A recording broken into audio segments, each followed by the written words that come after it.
And this is well, we're going to do the Scream Factory stuff, but first we're doing a pretty big unboxing, like a pretty special unboxing. And it was something that was got a few days back for my better half that I was able to pick up for her. And when I say huge, I don't mean like it's just like huge, as in the fact that this is like really hard to find, which it is, but in that it is extremely big. So we're going to get into that. And there's a reason I'm wearing the t-shirt that I'm wearing today. And the t-shirt I'm wearing right here, and if you are a anime fan of any sort at all, then you know this character here because this is Grandizer, otherwise known as Goldorak in in the French area. Hey there. You're the first person like in to say hi, so hey. So what I got, and hey there, Chris.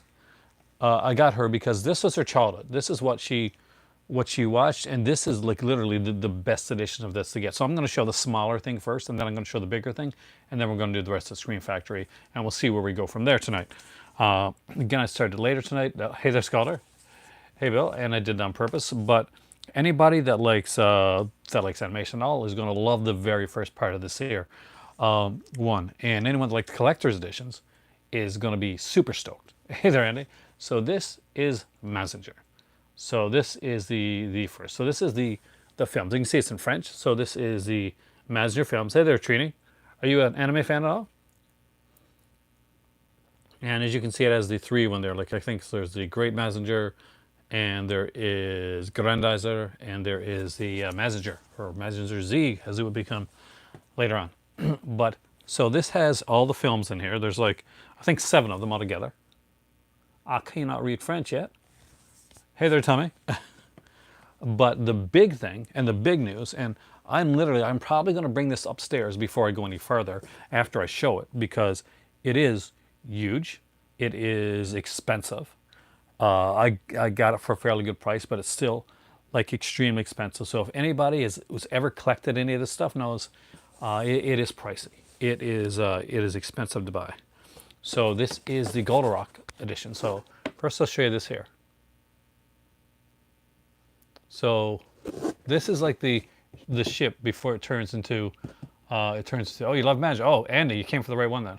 Before it turns into like the thing. So basically the main character is human name is Daisuke. So there you go. And there's the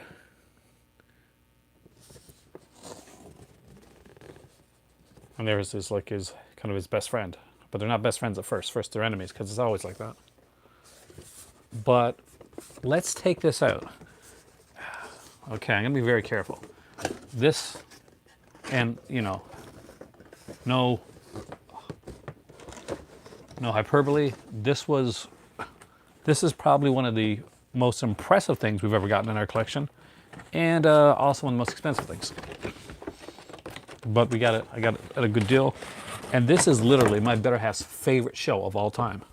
So if you're gonna have it, and it was very hard to find, it's best to have it in the very best edition that you can possibly find. If it's going to be pricey anyway, get yourself the really cool pricey edition. So here we are. And so what did the discs come in? It's pretty cool. So this here is a replica of the Grandizer ship. And it is hard plastic.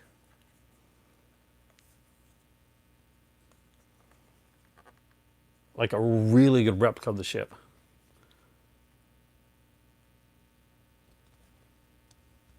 Yeah, I know. And for those that have never collected this type of stuff before, a 12-inch Grandizer figure can run you anywhere between $150 to $200. Just like a figure, like not like discs or anything like that, but a figure. It was very popular pretty much worldwide. It was very popular around, especially in France, where it was called Goldorak. And It was extremely popular in Italy as well, and I just it is like I like my better half. She knows this stuff way better than I do. Like I'll be bluntly honest. She knows it. So by the way, I won't open it up, but basically, this can slide off, and inside of this are the discs, and they're well protected, obviously, under one, and they're protected like there's a protecting thing in between each disc, and at that price there should be a protecting thing. Oh, Sculder, it is actually really cool. I don't. This is French, right? Obviously, I can't speak French yet, but it is. And she loves it. So she has been watching a disc a night so far, and there's usually around 8 like episodes per disc. I want to make sure I get this right. And these are Blu-ray discs too, so you don't have to worry about like scratching stuff like that as well. It's always good. And here's the best way to see. So look, there you go, right there. So there you can see as it opens up.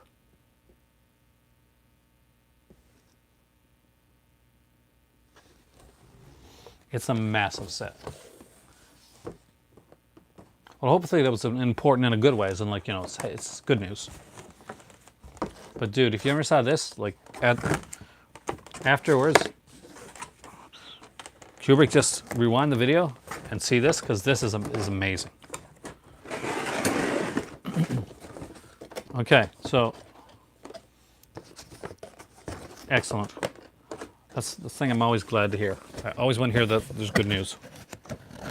I am going to grab a drink and bring this upstairs because I'm very careful about it. When I come back down, we are going to be talking Scream Factory and maybe some other company stuff as well, but we're going to finish off the Scream Factory stuff that we did last night. Yeah, I'm trying to be very careful with that. I'll be right back. Please stay here. And we'll do a bunch more stuff when I come back. We got a whole bunch of Scream Factory stuff to show off and some other stuff as well. I hope you enjoyed that. And if you've never checked out that or either Grandizer or like before, she found a burnt copy and she paid a bunch of money online for this. This was the Arabic edition of the series. And they were like, Grandizer, just like literally burns, right? So she found that online, and that was fairly expensive. But that's that's the official edition right there. And somewhere here, I also have Mazinger Z, which is the kind of like the other series that goes with it. But upstairs, and I want to get a drink, and we'll start our video with the rest of the Scream Factory, and we'll talk about some stuff as well. I got a few things to talk about tonight.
Hey there. Needless to say, that went into our glass case upstairs. So I got a drink here, and this is about as Canadian as you can get. It is a cola, but not just any cola. It's it's Quebec maple syrup cola.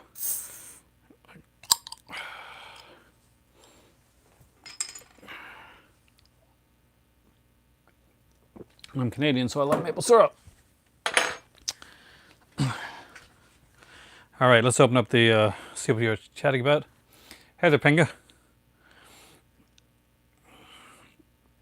I have to give a huge shout out to Syrup at Midnight right now, and Heath, because as you guys probably know from this, I'm drinking, well, not maple syrup itself, but maple syrup drink, because I'm a huge fan of of Takatsu, and his videos, if you haven't checked him out, on the Ultraman sets being put out by Mill Creek, like insured, I was gonna buy them, and I started tonight. I got lost. No, I didn't get lost, dude. How many movies do I have in my collection? A lot. All right, so let's start with the Scream Factory stuff. You ready for that? You guys ready for the Scream Factory?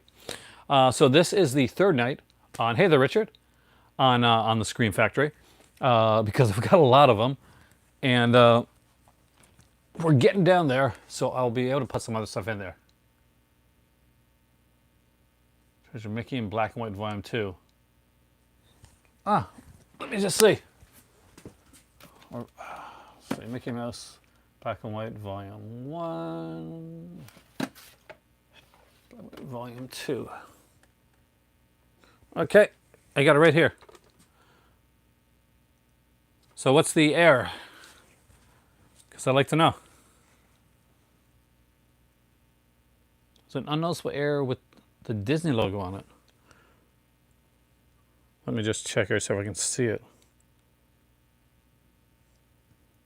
Look at the D.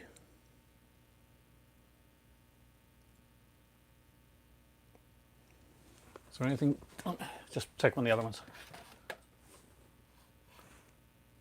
It looks the same. Am I missing something? Let me show you mine. What am I missing? I'm not the brightest late at night, so just tell me what I'm missing.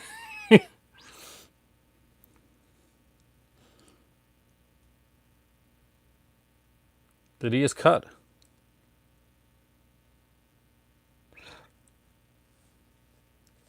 Can I compare them? Sure. I got my Mickey Mouse. Don't see a difference. Oh, yes, I do. You're right. It is cut. So right here, what he's talking about is right here. You see this? See the D right there? See where that loops? See that loop? So, good eye, by the way. Right here, where that loop is supposed to be, the loop is actually cut. The loop is broken right there. Really neat, actually. I'm guessing it's probably on all of them, because these are like stamped, and it was probably an error with the stamping device that caused that. But I've never noticed that before, so that's really cool. Thank you.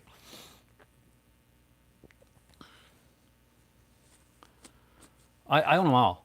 So whatever one's the rarest one, that would be it, because I have every one of the Disney treasures. So probably I'm going to guess Donald Duck, probably Volume 3. I think was the rarest one out of all of them to pick up. But I have them all. I have all the Disney treasures. Are you guys ready for Scream Factory? It's a great eye, man. The good thing about looking at Scream Factory stuff is there's a lot of really kind of different cool stuff here. Of course, you do what? I have them all? Dude, I'm serious. Hold on.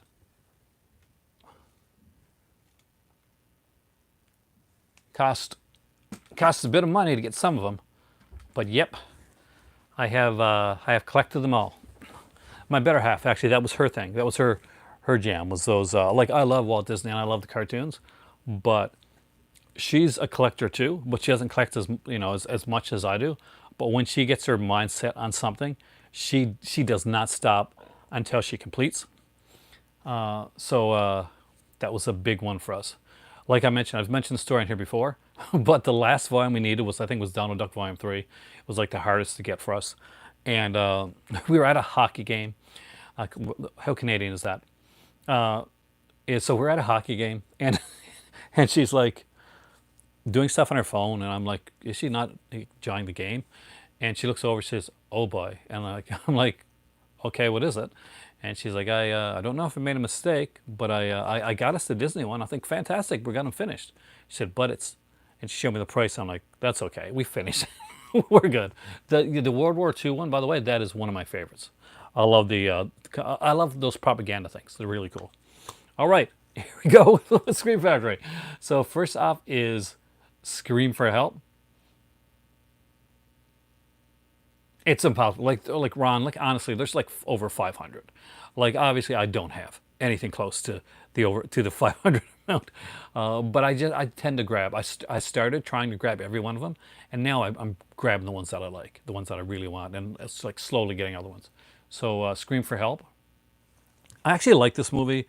It's a Michael Winner film, and it's not as sleazy as some Michael Winner films, but it's cool there. I mean, like Tom Holland is the screenwriter for this one, so that's really cool. And Hestia Continues does the commentary on this one here. But what's really cool about this one is I saw this when I think I was in college, and they had this, like, this was the cover, right? And it was on VHS.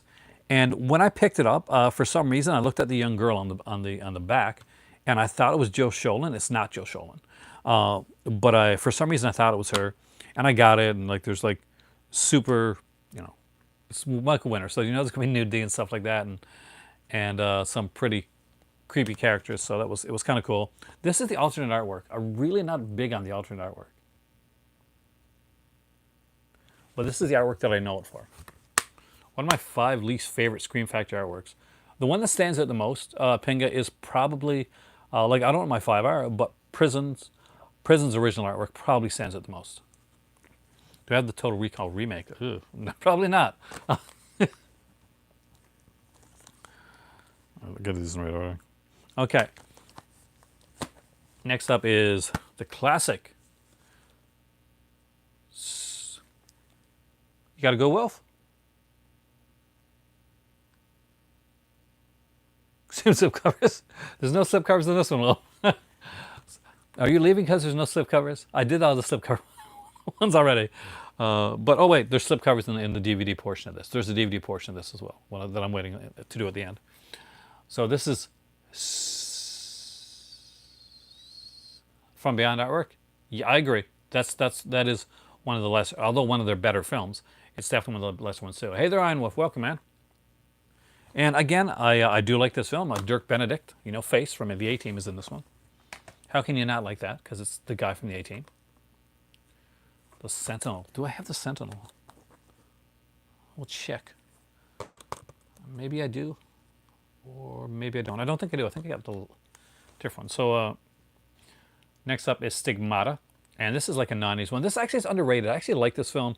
What's really neat about this one, aside from like the film, it's got Patricia Arquette, and she is super cute. Definitely in this film, especially. But there's like a short, what's it? I think it's around 45 minutes long. Right? Yeah, there it is, 45 minutes. About like Incredible but True, like the story behind like stigmatas and like the real thing and that. But again, really cool film. One of those 90s films got overlooked. Next up is Supernova. Scream Factory does need to do Fright Night 2. Hey there, welcome back, Michael. I would love to see Fright Night 2 done by Scream Factory, and I think they would do a great edition of it too. So Supernova, not exactly, I guess it's Scream Factory-ish. Great cast, man, like James Spader, Angela Bassett, Lou Diamond Phillips, Robert Forster, Peter Fasinelli, Robin Tunney, of course, from The Craft. This is the best version of the thing on Blu-ray. For me, I would go with the Arrow video edition of the thing, like 100%. It's a better, from what I've heard, it is a better transfer, and I think it has better special features as well. I don't have both of them, but from I read up before I bought it. If you could somehow find your way to get the Arrow Collector's Edition that's out of print of the thing, even better, because it's got a sexy, like, huge, it's got a book and a big poster and everything, so it's pretty cool. But either way, I'd go with the Ping is right. Better color grading, better restoration. Go for the Arrow edition. Well, you can buy the regular edition. You don't have to buy the special edition. Special edition, it's going to have the same print as the regular edition. It's only, it's going to be like the hard case and the book and the poster. And I'm going to guess some of the Arrow limited editions go for pretty pricey. You can keep an eye on eBay. But the standard edition's on, like Ping is right, 100%. The standard edition is on sale right now. So, Swamp Thing. Now, love this movie. Now, if you really want to get the good edition of this, I love this movie. The 88 Films put out the European cut of the film. And so this is the original theatrical cut of the film. And if you've seen the uncut version of the film, so MGM put it out on DVD. Now, they put it out originally with its original European cut. But there were some complaints about it, and they pulled the European cut, and they put it back out on DVD again with a different color for the Swamp Thing logo. And it became, then the European cut on MGM, on the MGM DVD became like very highly sought after. So they only had the rights to the original theatrical cut of the film, but 88 Films, being the UK, has the rights to the European cut. So if you want to see the full cut of the film, the 88 Films edition has Adrienne Barbeau, and it has the sequence with the with the like strippers or prostitutes, whatever, as well. And I think there's a little tiny bit more gore. Mostly it's nudity. All right, so this is The Beast Within. It is directed by Philip Mora, and if that name sounds familiar, I mentioned him last night, and he did Howling 2, and he did Howling 3, the marsupials as well. And if you're thinking, my God, this movie must be horrible because Howling 2 wasn't the greatest film in the world, and Howling 3 is probably an underrated comedy, but still not the best Howling film. However, The Beast Within is a... the 88 Films one actually has the extra nudity in it, a pinga that's not in the edition that I got. The Scream Factory one is the theatrical cut, which is a more censored cut than the one that you got. You got the better edition of the film. I actually got to get that down the road. Again, a lot of this stuff, like 88 Films and stuff like that, I'm kind of waiting. Like when I eventually get to Morocco, to go to London and like do some shopping there. But this is The Beast Within. Yeah, George, I agree. This is a fantastic film, and it's done by the guy that did Howling 2 and 3. So it just goes to show you that he can make a good kind of werewolf style, monster style movie that's fairly serious and is creepy. And he can also make Howling 2, which doesn't have the quality of the acting and stuff of this one. So here you go. Welcome back. All right, next up is a cool one. I actually love this film. It was written, directed by Alan Shapiro, and based on a true life event, apparently. And it is an amazing scene. It creeped me out. That scene creeped me out. When it's going to be a bit depressing, but it's a good film. And this is The Crush. Now, The Crush stars Alicia Silverstone, like a younger her. So she is actually a teenager when she does this. They actually talk about like what a fantastic actress she was, and how she was like kind of so beyond her years. They also have this kind of creepy story, in that when they did the film, there's a sequence in the film where Cary Elwes' character, he's this writer, and she's like obsessed with him, is basically looking. He's gone over to her house and he's got stuck in her closet, and she's taking a bath. Basically, she's going to take a bath, and one of the producers or higher ups on the film Yep, that's her girl from Clueless.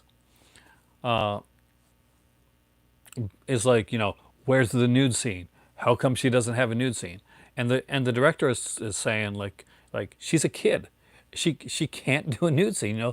She's a teenager. That's it would be illegal to put in a nude scene. And it's like, you really need to get in. So I think they eventually got a body double to come in to do a sequence. But Alan Shapiro said he was always a little bit creeped out by that, and rightfully so. And there's this picture going around on like this on Twitter, and it shows like Carrie Elwes and Alicia Silverstone, and they're doing like a publicity photo for that film, and he's there, and he's like Carrie Elwes, he's pretty, he's a fairly cool guy. You cry when you cry. Hopefully, is it a good cry? And she looks like super awkward in it, which is the opposite of what way she normally looks. And I always wondered if that creepy like producer guy's like watching in the foreground. Yeah, exactly, awkward. But I thought it was an interesting story. Arrow Films, no, Arrow Films is based out of the UK, and a couple years ago they decided to start doing North American releases, and they started it up with a kind of a GoFundMe type of thing, where basically people could come in, and it funded really well, and people got a lot of like Arrow releases from it, and now they're doing very well over here in North America as well. Of course, you can't have everything here. There are certain releases that are specifically UK releases, and there's certain releases that are actually specifically Canadian releases, because he just doesn't have the rights over in the US. Next up is The Dark Half, and I love this film actually. It is a rare film where you're going to get to see Michael Rooker, and he's not a bad guy. So, yeah, hey there, JR. And apparently they had to fight to get Michael Rooker in this movie as not a bad guy. So, but he plays like he's the sheriff in the film. Really, really cool film. Timothy Hutton does a great job in this. I really like The Dark Half, and I thought it was one of the better King adaptations, in my not so humble opinion. Anyway,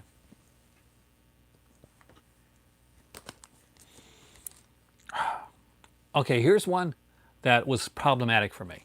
The first time I saw this movie, I'm not gonna lie, I'm gonna be bluntly honest, I hated the film. Then I saw it again, and I kind of liked it. And then I saw it a third time, and I didn't like it very much. But yeah, Michael Rooker was in Slither. Wasn't he like a cop or something in Slither too? Or was he like the bad guy? No, he wasn't the cop. He was like was the abusive guy in Slither? I can't remember right now, but I know he's in the film.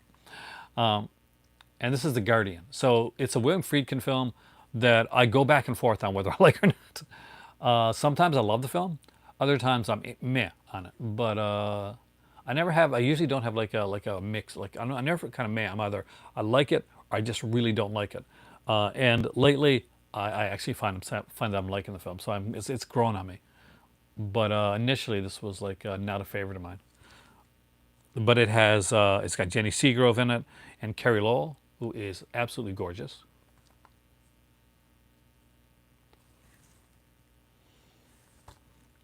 And she plays, well, the one that's like she's the nanny, and she's like worshiping the trees. So, all right. So this is one. If you got the Arrow edition, then you've probably got this under another. So this is the horror show, and you have they have got the late great Brian James on here. This stars Lance Henriksen. This is otherwise known as House 3. So if you've got the House box set that came out from the UK, this is the third one. Now this, again, something you should know about this is that I didn't like it first. Say this, I like it now, but I got to be in the right mood for it. But this here, this is a bit cut. The Arrow edition of this. So if you can have, if you're region free, and you have the ability to get the Arrow box set or even like this on its own, the Arrow edition of this is more uncut than the Scream Factory edition. So just to let you know. Hey, happy Saturday, dude. Well, it's Sunday now, but still.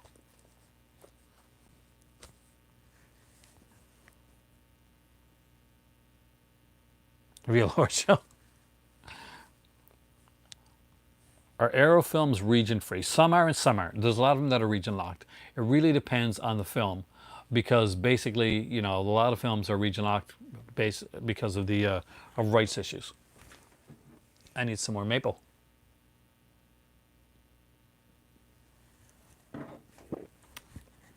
Wow, that really has a maple taste to it. Like serious maple. All right, so this is The Legacy. I love this movie. I didn't know that I was going to. I didn't remember this at all. I went in fairly blind with The Legacy. I knew I'd seen it like years upon years ago. Is The Thing region free? Probably not, because there's a Scream Factory edition of The Thing. So that one's probably region locked.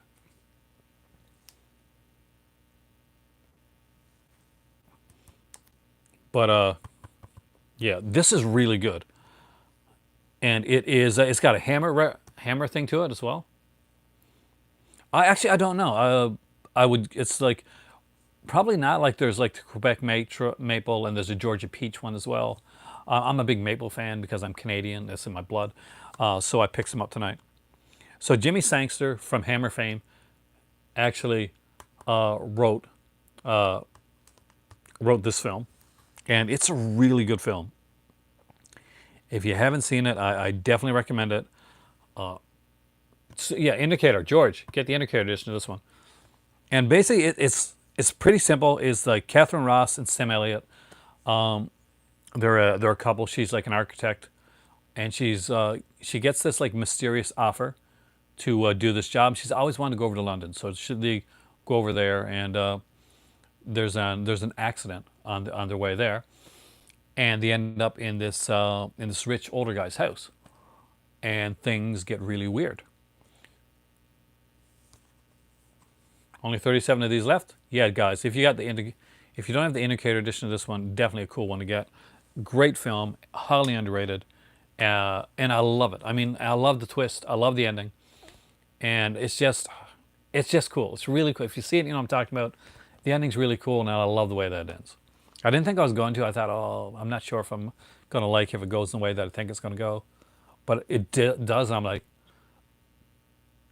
that is such a cool ending. All right. Next up is The Legend of Hell House. Again, I love ghost stories. And this has Roddy McDowall, who's a favorite actor of mine, so had to have it. This has a great cast. We've got Roddy McDowall, Pamela Franklin, Clive Revell is in this one, Gail Honeycutt. Screenplay by Richard Matheson, directed by John Hough. So incredible film, and I would strongly recommend it. It's really good. Next up is one that is going to take me a long time to watch. I own it. Have I watched it? No.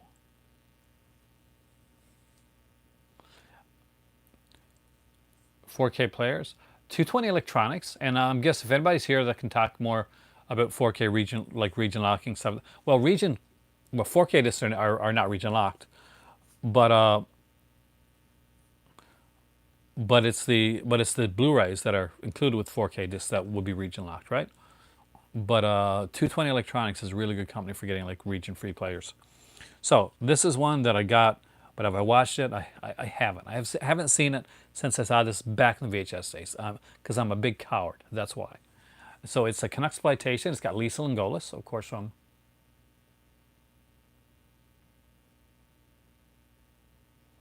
And as you can see, this has this. You can see a girl and you can see a cockroach, right? So, and if you look on the back of this, you see like this, all these cockroaches in there. And yeah, I don't like insects. I especially don't. I hate arachnids and I hate cockroaches. Especially hate cockroaches. They're horrible. They got this hissing sound. They're huge, and they freak me out. So why do I have this movie? I was at my local Fred's Records in St. John's when I used to live there, and I literally just like I saw it there for $5. It was a Scream Factory edition, and I was like, for $5, it's got Lisa Langolis in it. Check. It's Canucksploitation. Check. It's Scream Factory. Check. So I picked it up. Well, one of these days I'll watch it. Not now. Love Roddy in an old film called It. Do you mean If? Because he did one called If when he was young. But the school, but the kind of the boy school, because it was done by the same person who did Lucky Man. Uh, I think the one you're talking about is If, and it's a really good one, and it's like kind of like highly based on. Yeah, I'm from Newfoundland. Can't you tell by my accent, man? But it's based on a what's his name? God, it's killing me now. I got the box and everything. It's not Pier 2. It is not Jacques Demy. Who's the guy I'm looking for? Anyway, so the grandfather of like it's called Zero to Conduit, and the movie If is kind of based on that. The Seduction. I love this movie, and did I get this because Morgan Fairchild and nudity? No.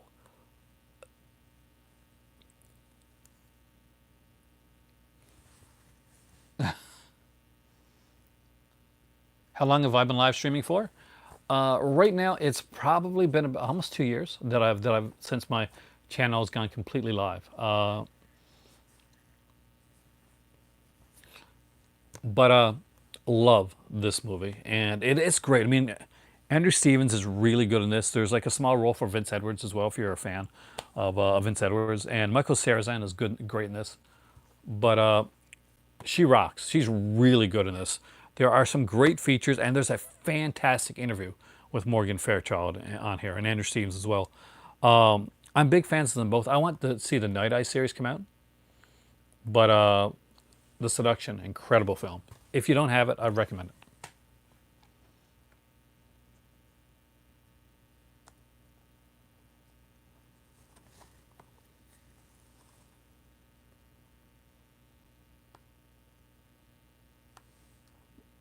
Oh, 35 minutes. Oh, I thought you meant like how long I've been like live streaming. So like, uh, all right, Up from the Depths. This is a really cool one. This is an exclusive to Scream Factory. So there are certain Scream Factories, by the way, that you have to get on their website that are not sold in stores, not even like specialty shops. This one here is Up from the Depths, and it is an exclusive. It was put out on DVD. You could buy this on DVD in your local video shop or your video store, but you couldn't buy the Blu-ray.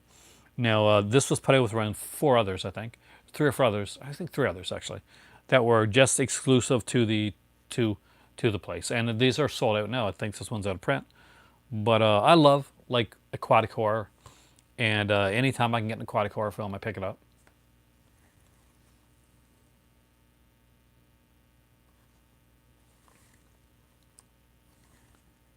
And again, super cool.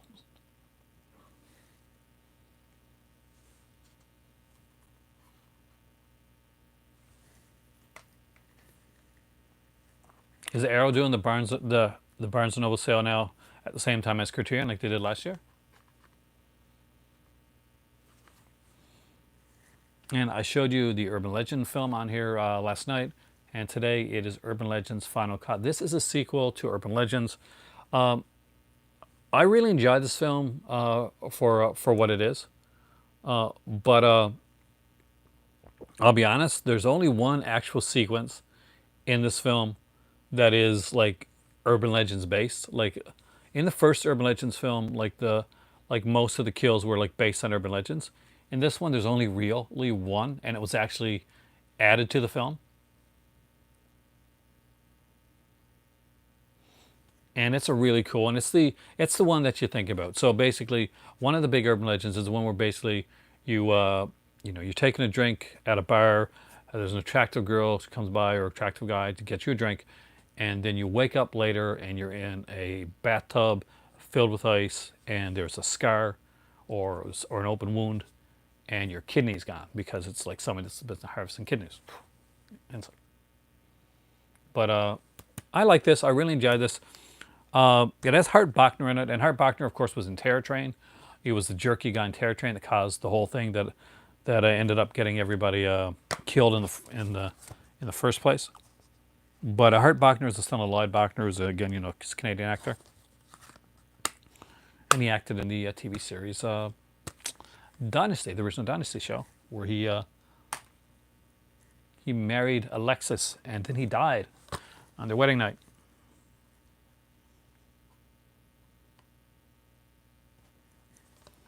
All right. The very first Hammer film. Oh, the third one's not very good, if I remember. I got it here somewhere. It's called Bloody Mary, and it is actually supernatural. Uh, but here we have the Vampire Lovers. This is the first Hammer film that was put out by Scream Factory. It was really cheap. It was like $12 or $14 to buy it, like in Canadian money, so probably $9, $9.99 in American. Yeah, it was Bloody Mary. But I didn't like the fact that I went supernatural. I like the slasher aspect of urban legend, so I'm kind of skewed that way. But it'll be years later before they put out another Hammer film.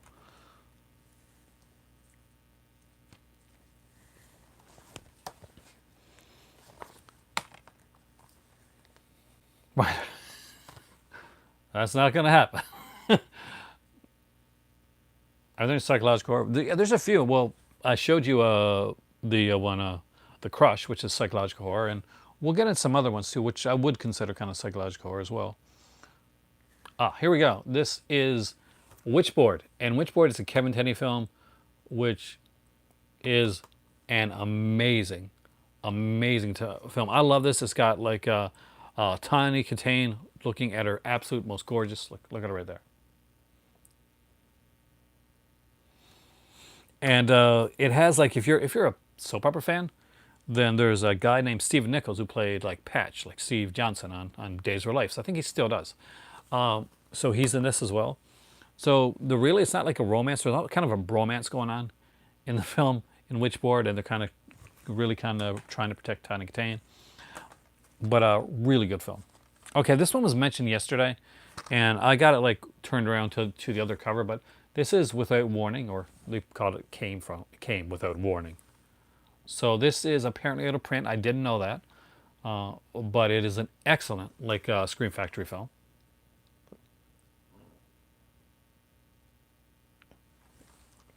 Same director, I think. I'd have to look, Pinga, but I think Witch Trap is the same director. I think it's Kevin Tenney as well. So yeah, it is the same director. But this one here is a great cast, like Jack Palance, Martin Landau, Cameron Mitchell, Neville Brand, Ralph Meeker, and you guys know I love Ralph Meeker. But I don't really, not like as in like there's no, it's not like a sequel or anything like that. But it's been a long time since I've seen Witch Trap.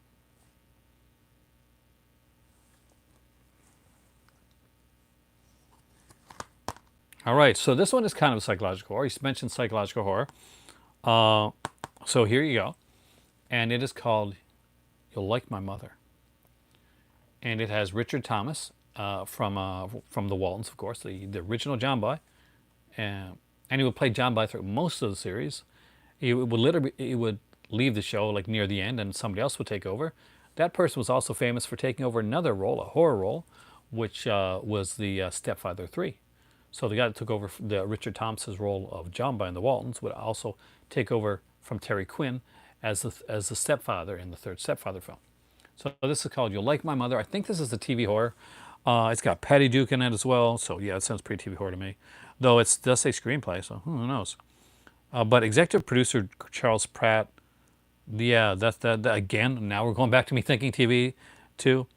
But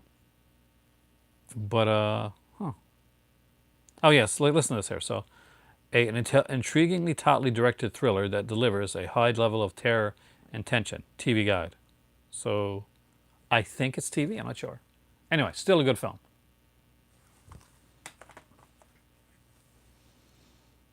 Now we are getting into, in a second, we'll be getting into like some my double features.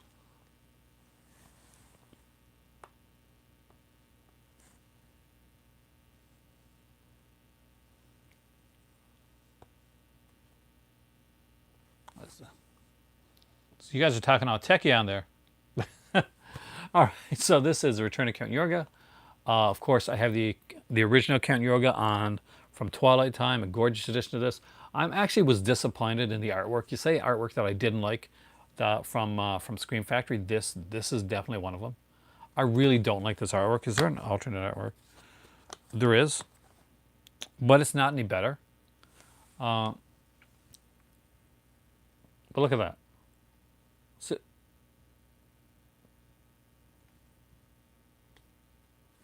either way, you know, you're not. The Count Yorga films are really good, Pinga. See, and the success of the Count Yorga films back in the day, back in the 70s, were kind of what spawned Hammer to like update their Dracula films, bring like 8072 went to do Satanic Rites. But I found them really good. I actually find they're like the second one is a bit better than the first one. But they're very nihilistic, very dark. Love them both. I should do a show on double features. Actually, I could do that down the road. This is almost going to about become a show on double features because we are about to talk about some double features. And in Scream Factory, I got a few of them. So first off is one that I initially had as a Shout Factory release. And that is, hey Red Raven, Bad Dreams and Visiting Hours. It was worth the upgrade for me because when I got this initially, Bad Dreams had features on it, but there was no features for Visiting Hours. Yeah, I heard about the Friday 13th and saw it. I was glad I pre-ordered it early. I got mine from Amazon, but I pre-ordered it like really early on. So, love both of these films. Bad Dreams has Richard Lynch in it, and of course Jennifer Rubin, who was in, well, she was in The Crush, and she is in Nightmare on Elm Street Part 3. And Visiting Hours as one of my crushes, which is in The Pearl. This also has William Shatner and the great Michael Ironside. These are two actual excellent psychological thrillers. So if anybody wanted psychological thrillers, the Friday 13th franchise is my franchise. It is my favorite franchise.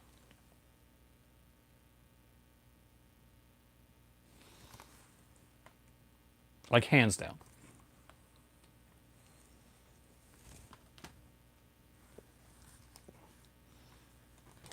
All right.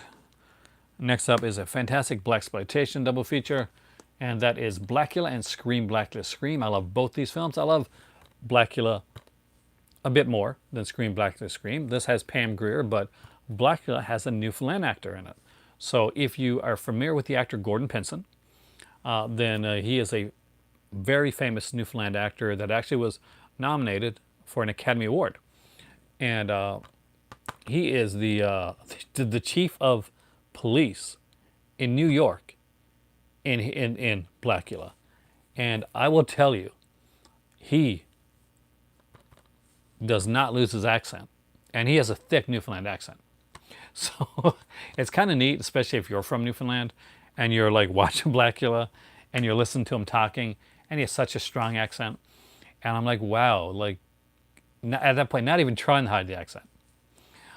So yeah, he's the chief of police in that film if you haven't seen it. There's a channel called Talk TV. It doesn't come out anymore. It's a satellite channel. It got like kind of like mushed into another channel. But when it was on, they would have different actors and people on there, and you could actually call in and you know, speak to people. So Gordon Pinson was a good friend of my grandmother. She's passed on now, on my dad's side. And when he was making a movie called The Rowdy Man, that's how we got to start.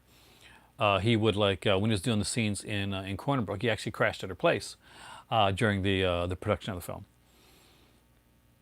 And so anyway, I called in and I told him, and I think I embarrassed him a little bit. I said, you know, because I'm a horror fan, right? I said, love your stuff. I really liked you in Blackula. And he kind of blushed a bit, and I felt kind of bad, but I really did like him in Blackula, so that wasn't a diss. I was actually still loving it.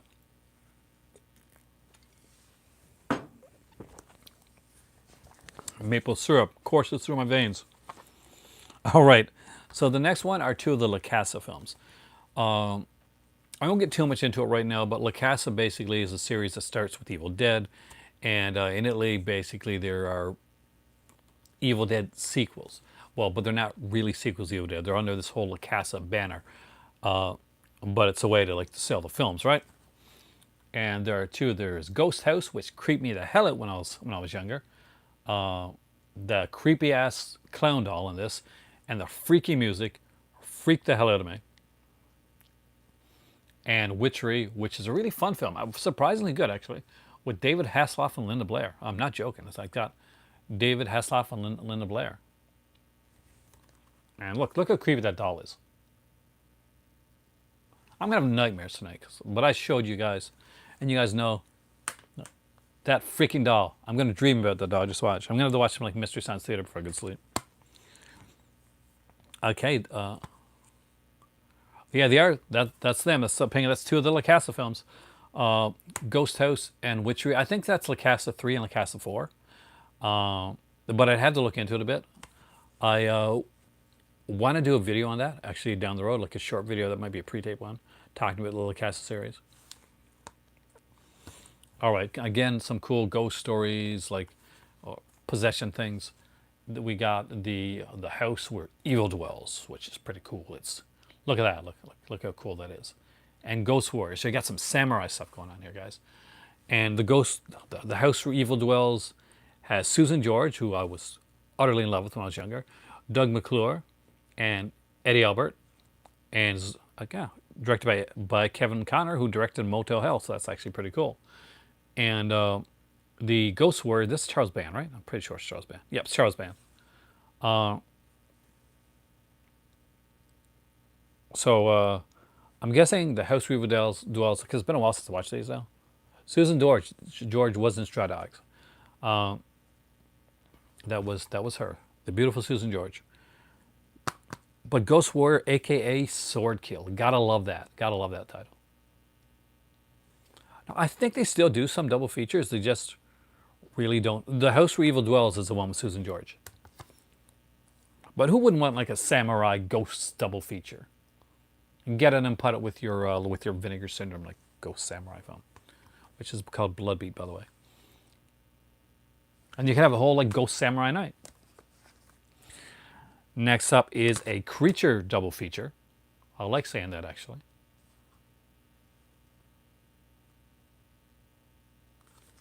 And that is Tentacles and Reptilicus. For the people talking about Hellraiser, I will be doing a Hellraiser franchise video here down the road. I just gotta get the time to watch them all. I'm gonna do one on Hellraiser.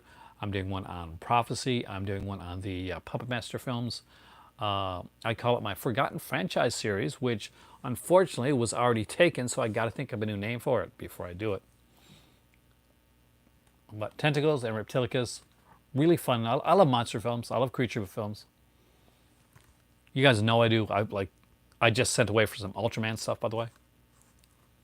Oh, have a great night, evening there, Alan.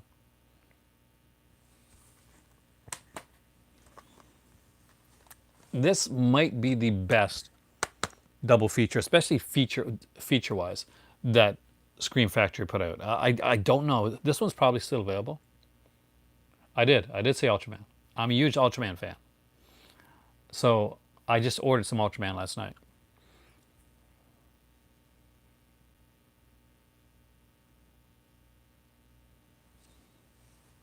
So I'll be unboxing that when it comes. And if you have not, Red Raven, looked at Serial at Midnight's Ultraman videos, I did. I watched every one of them twice yesterday, once before I ordered the stuff. Then, because I was super stoked, right after I ordered the stuff. What is Ultraman? Well, one of the guys that worked on Godzilla, like one of the kind of co-creators of the Godzilla, like the Godzilla, the monsters, and I think his name's Tobiashi. So he did like Godzilla and Rodan and Mothra and all these characters, right? So he worked for Toho. Oh, Serial at Midnight, like I think he went in like pretty unknown to Ultraman, and he like started watching it and became this huge fan. And it is so cool to watch his videos. If you've never watched Ultraman before, after watching Heath's videos on Ultraman, you will go out and buy Ultraman because he is so enthusiastic about it. And I just love that about Heath. He is so out there. Ultraman's not your cup. Check out, which Ultraman have you seen? Because there's different ones. Like Ultra 7 is like pretty serious. But Definitely, definitely check it out. I love Ultraman. So basically, so he was the creature, one of the creature guys behind the Godzilla series of films that Toho did in the Showa era, and he went on in 1966 to create Ultra Q, which was a kind of like this mystery show, very Twilight Zone-y, like influenced. And after that, he did Ultraman, and Ultraman would become like a huge series of Tokatsu. And Tokatsu is basically when you have like these guys, like there'll be superheroes or Super Sentai type characters, and they'll be fighting these huge monster creatures. And there's many Takatsu shows like Super Sentai, known as Power Rangers in North America, Kamen Rider, and of course Ultraman are three of the big ones. And of course there's other ones like from VR Troopers, Big Bad Beetleborg, stuff like that. Anyway, I'm a huge fan. I don't normally talk about it on here, but every once in a while it slips out.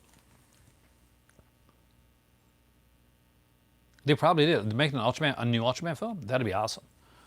They make Ultraman films all the time. I mean, like every series now of the Ultraman. Like I know, like in like Ultraman Orb, Ultraman Geed, and I think Ultraman X. They all have theatrical films as well. The only way I'll do an anime one, I'll tell you, is if I can get my better half to like even she goes off camera and talks, because she knows, she's the queen of the anime stuff. I know like a sliver of what she knows because she grew up with it. I would love to get her on and talk to me about that because that's her jam. Like she can talk about it. Oh yeah, no, like in Morocco there was like a nighttime, like an afternoon program called Club Dorothy, and Dorothy was like this like famous singer. She never comes on the streams, and she's not like I don't know, she's not shy. She just does. She just this is kind of my thing, and she hasn't really been into it much. But they do like a theatrical film usually at the end of every Ultraman series. So that over in Japan. But maybe this is a big theatrical film they're doing. That will be awesome. I would love to see that. If you like the newer stuff, check out Orb and Geed because those are big cool ones. So this is probably one of the best like feature-wise double features that they did. She has been on record videos before, early on though. So she was a little bit tipsy. We're both tipsy. It was like a New Year's Eve video. We watched the movie and we had we had some mason jars. We're having some drinks, that type of thing. So this is TerraVision, which has a fantastic score. I love the TerraVision song. It's going through my head right now. I'm not lying. And the Video Dead, which look at this. Look at the cover there. Who would not pick this up? Like if you're in a video store, like when if video store still existed, and you saw this cover, look at that. That's amazing. It doesn't look like that in the film. Still, it's great though. But why I say this is a big one is because look at the features on this one as opposed to like most of the double features that they put out. So look at all the features like listed on this double feature here from Scream Factory.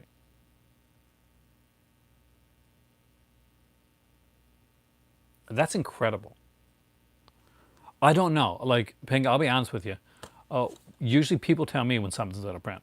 I was making video on Scream Factory the other night, and I would put a movie and someone say, oh, that one's out of print. I'm like, okay, I wasn't aware. But if it's not, definitely grab it. There are features, like great features on here. Both TerraVision and the Video Dead get audio commentaries. There's a making up for TerraVision. It's a really good one. Mary Wernoff, Diane Franklin, and what's his name? Garrett Graham are in TerraVision.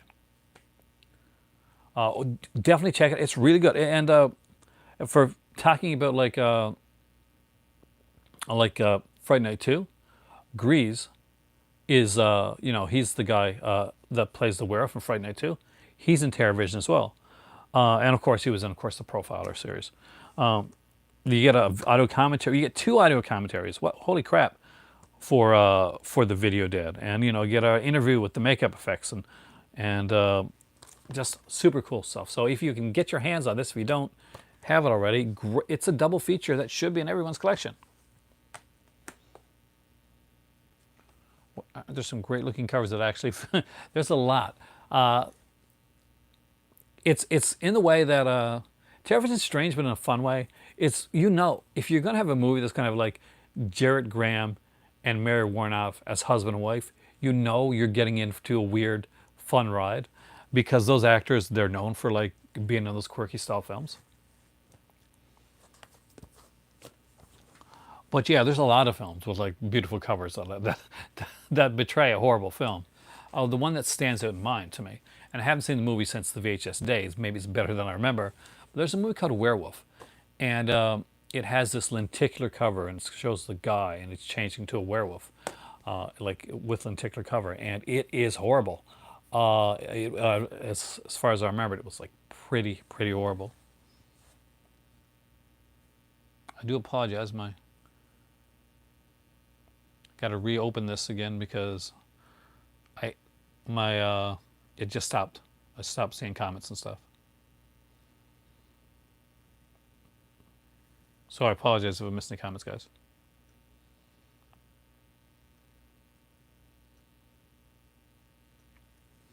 Have I watched The Other Side of the Wind by Orson Welles? I don't know if I have actually. Maybe I'll have to check it out. Tales from the Crypt, Voltivore.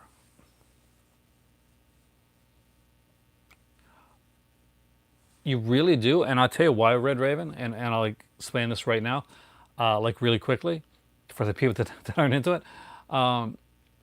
Saban, who does Power Rangers and who has the rights to stuff like that, they sold their rights. The rights went from like Bandai to Hasbro, and when they did, the movie rights changed and the TV rights changed too. So all of the Power Rangers stuff that's out from Scream Factories, yeah, going out of print, as the Super Sentai as well, I think. So Tales from the Crypt, Vada Horror, love both of these films. Just super fun stuff. They're both Amicus films, of course. What's really neat about Vada Horror is like when it initially came out, they kind of censored it a bit, and what they did was a unique way to censor it, and that was basically the would freeze frame at the end of the film, like was a comic panel. So at the time, like if you didn't know that was being censored, it's like, oh, they're doing like a comic book by freeze framing it. But no, they're actually kind of like censoring the end of it. Like and there's a vampire one stuff that they were just like cutting a little bit out. But it's this is uncensored on here, so that's actually really good. And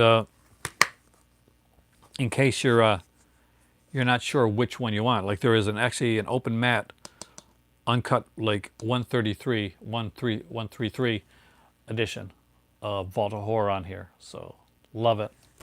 Love both those. I'm a huge Amicus fan. I love Portmanteau's anthology films.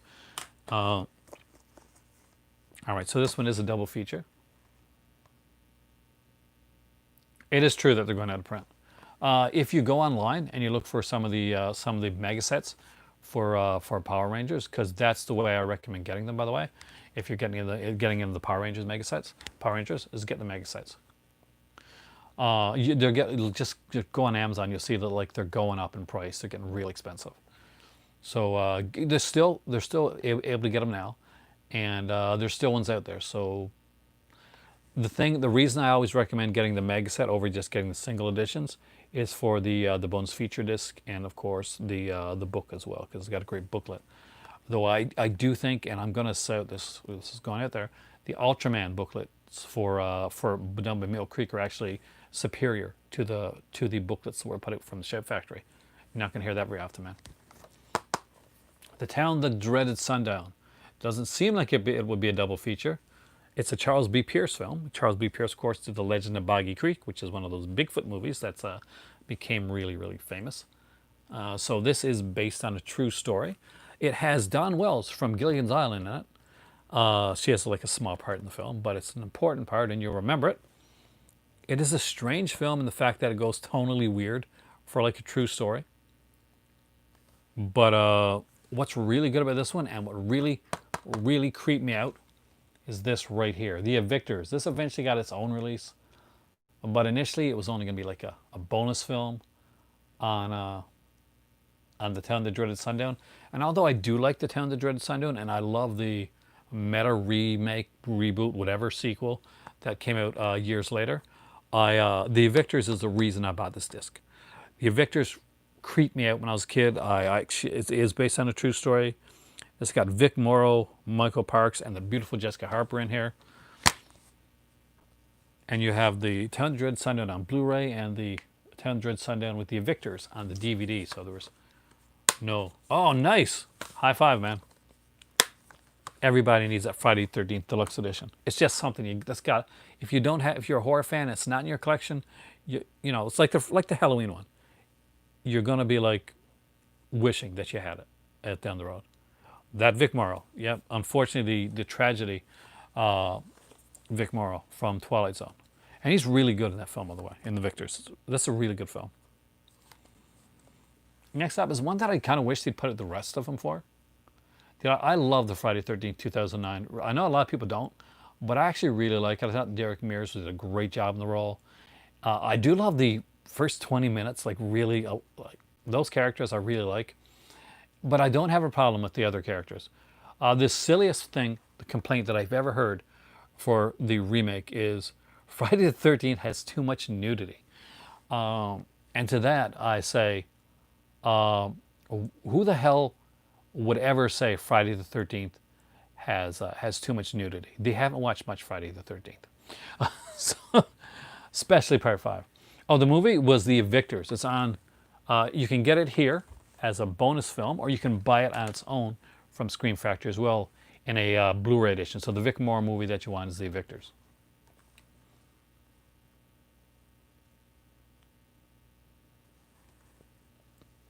So here is Ghoulies and Ghoulies 2.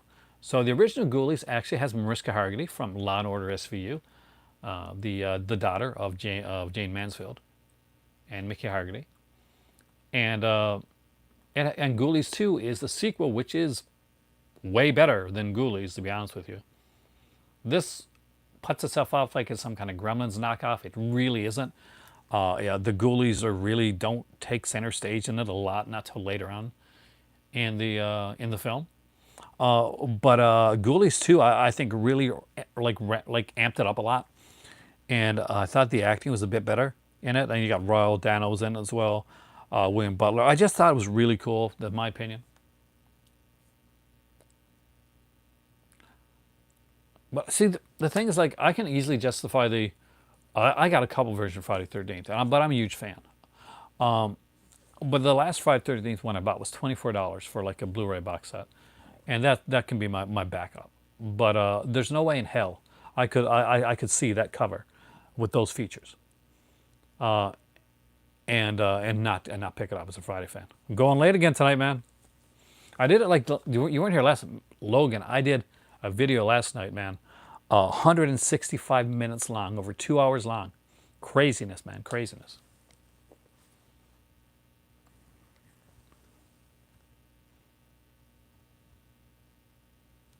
Oh, there's 4 Ghoulies movies altogether, I think.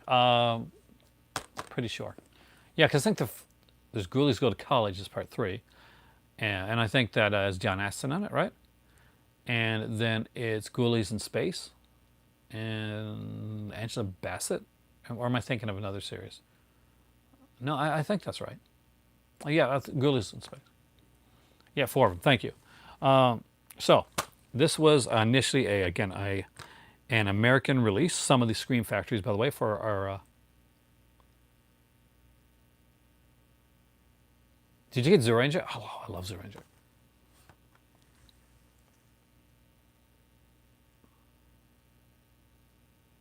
You never seen Ghoulies? Ghoulies 3 is the one I think that has a very famous actor in it, if I'm thinking correctly. I'm not going to say the name, but there's like a really famous actor in Ghoulies 3.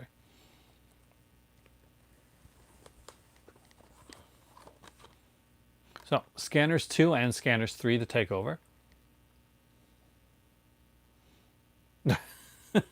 When they get worse, they actually get better. That's actually true. Do you think we'll ever get a Marvel DC crossover? I'm not sure if not on the big screen, but we did get a Marvel DC crossover already.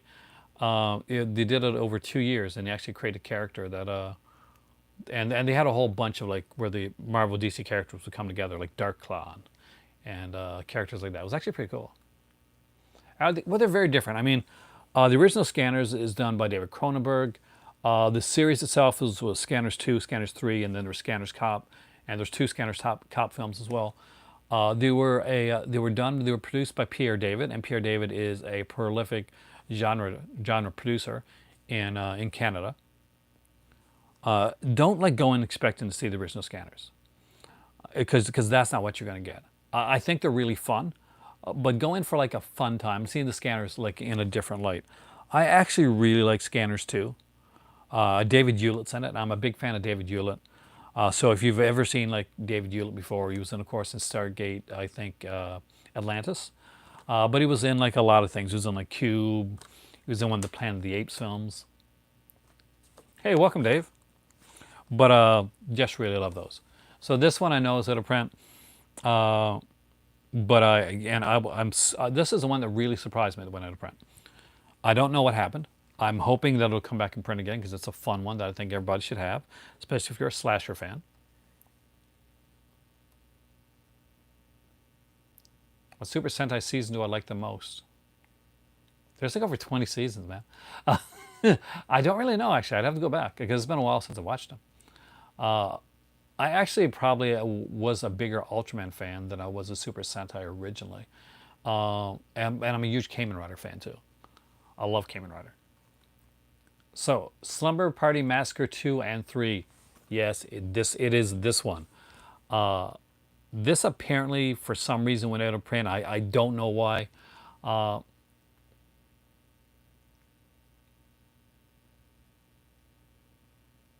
I really, really like this series. And, oh no, perfect, it's here, good. So I got part 1, and I got 1, 2, and 3 on DVD, but they're in Morocco right now. But I have part 2 and 3 here, and I think I'm going to have to buy part 1 on Blu-ray because I want to have them all on Blu-ray. So part 1 is still available, by the way. If you've never seen Summer Party Massacre, the original, it's definitely worth picking up. Summer Party Massacre 2 is probably my favorite out of the three of them because it's just so insane. And part 3, nobody likes but me. So that's that. I'll just be honest there. Nobody likes part 3 but me.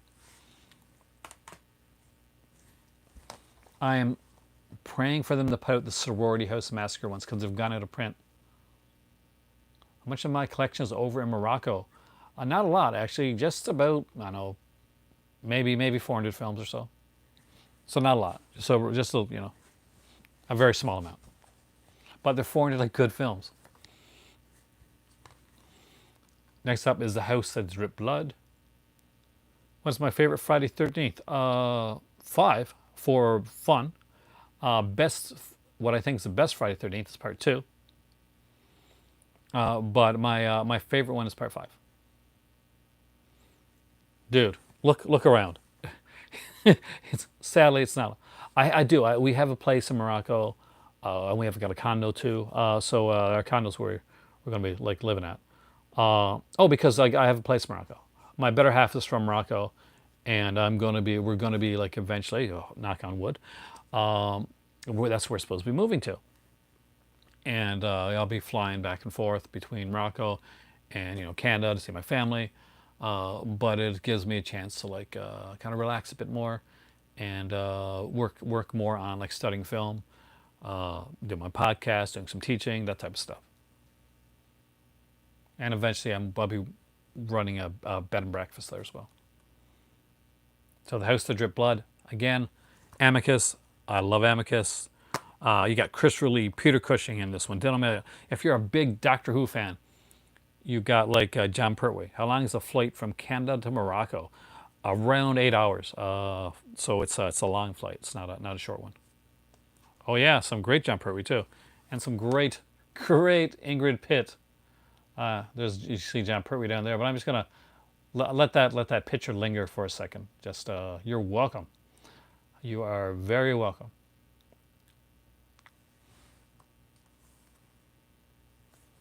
So, yes. I love that story. The worst thing about this, and the only fault that this movie has, I do like pretty much all the stories in this, the wraparound isn't very good.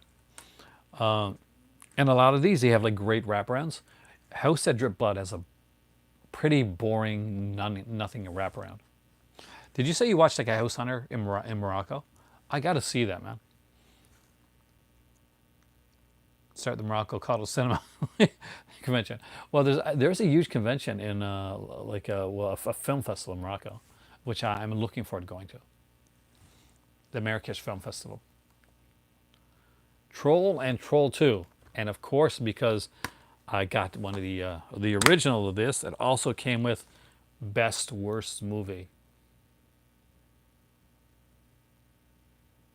John Burroughs the Looker, yeah. And I love Best Worst Movie. It's such a cool little documentary. Okay, so do love this double feature. However, the second film is actually hindered by the fact that it's on Blu-ray, and I'll explain that in a second. But this is X-Ray with Barbi Benton and obvious. Wow, okay, and it is Schizoid, and Schizoid has a great cast. Oh, Sean Pertwee does look like his dad, man, especially his dad when he was young. Schizoid has Donna Wilkes from Angel. It has Craig Watson from Body Double and Nightmare on Elm Street 3. It has Klaus Kinski. It has Christopher Lloyd. It has Flo Garish from Don't Answer the Phone and Mariana Hill from Blood Beach. A ton of big actors in here.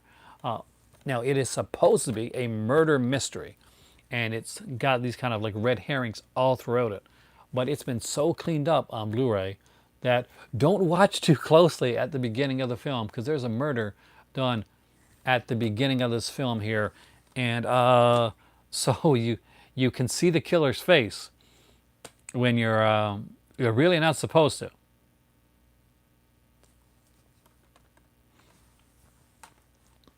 But you do. You see the killer's face because it's Blu-ray and it's cleaned up, and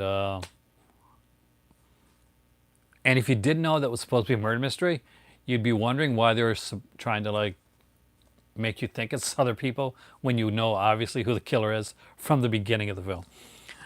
All right, so next up are two that aren't Scream Factories, but I put them on here anyway. One was supposed to be a Scream Factory.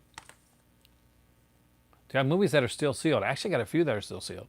When HMV sold out, I still have a few here from HMV, from the HMV sale. And I got a few like Mill Creek, like early Mill Creek ones that aren't open, basically because I got like 50 packs and I had some 10 packs and stuff like that. But because I bought a whole collection off this guy of Mill Creek stuff.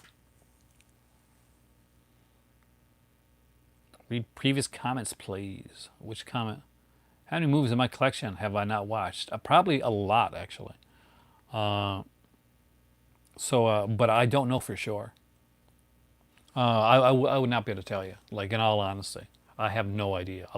I watched a lot of them, but there's a lot of movies that I watch and rewatch over and over again. So that I'm always like, I probably should be watching a new movie, but here I am watching MSG3K's version of Mitchell for the 20th time. That happens. That's me. That's my life. All right, so Q the Winged Serpent was supposed to be a Scream Factory, was mislabeled as a Shout Factory, and they didn't change it, so here you go. A great Larry Cohen film with Michael Moriarty, Kenny Clark is the great Kenny Clark, and David Carradine, so there you go.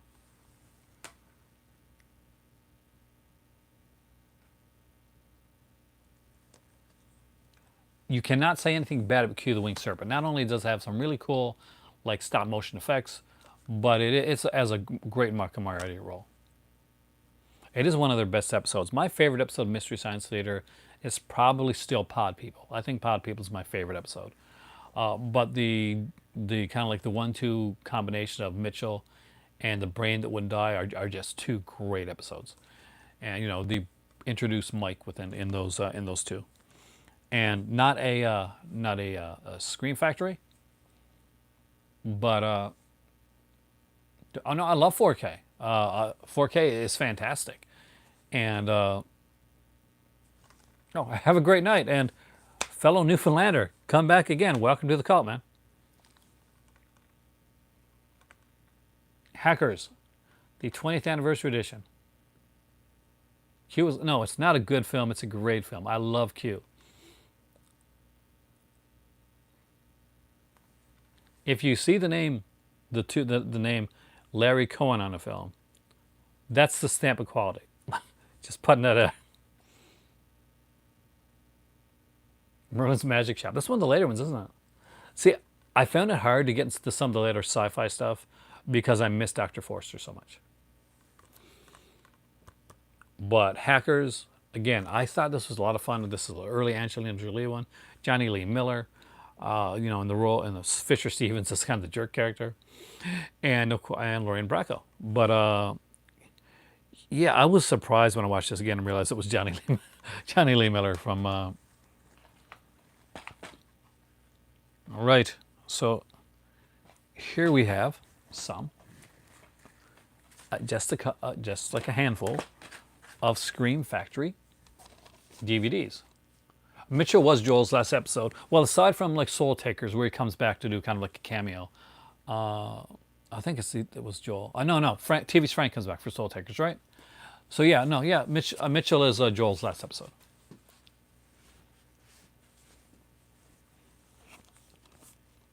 It's where he find the escape pod in a box of Hamdingers, and he gets away there. Joel stopped making MST3K because he wasn't agreeing, getting along with one of the other guys behind the scenes, and if I remember correctly, it was Jim Malone.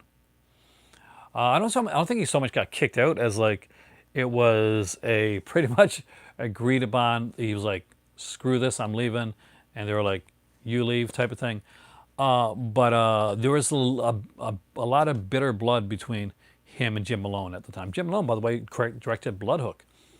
I do have some MST3K. They're all upstairs right now, but because I'm watching them, I actually watched 3 episodes tonight. But anyway, so Joel was super not happy. What he wanted to do initially for the series, like he said, I'm leaving. Why don't you have like so that you don't have to worry about the next person to come in being compared to what I do? Is he was going to have his character get hit by like a sex change ray, and then there would be like a female person take over the role of the Riffer for Mystery Science Theater. So around that time, if they were going to get something, it probably would have been Mary Jo Pyle. I can't remember pronouncing her name. Mary Jo Pyle, anyway, who would go on to play like Pearl. So like she probably would have been like the go-to at that point. But they didn't do that. They actually auditioned people. But I think they really knew that they were going to go with Mike. Mike Nelson was the guy that took over.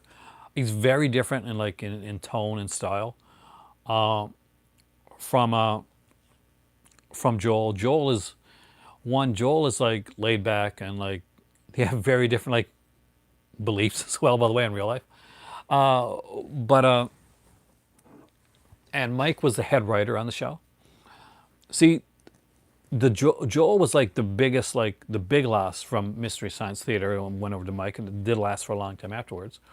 But it wasn't the first like loss from the series. The first loss was J. Elvis Weinstein, who played the original one of the Mads in the series, and it was the original voice. Was it Tom Servo or Crow, one of the characters?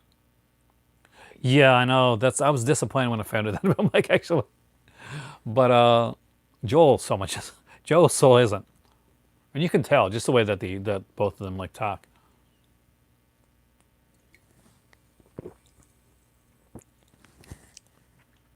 Have I seen the August Vinegar Syndrome releases? I so did, and it's so cool. My favorite isn't the Vinegar Syndrome release though; it's the new label, and that is for those that weren't here yesterday. Vinegar Syndrome is teaming with another small indie label that just started, I think it's called Fun City, and they're putting Fun Size, and where they're putting out like Alphabet City as the first one, and I'm kind of excited about the new line. It's a 1980s film. It's got a great score and it's got a fantastic cast, and I really want it. It's only $1,500 for the slipcover.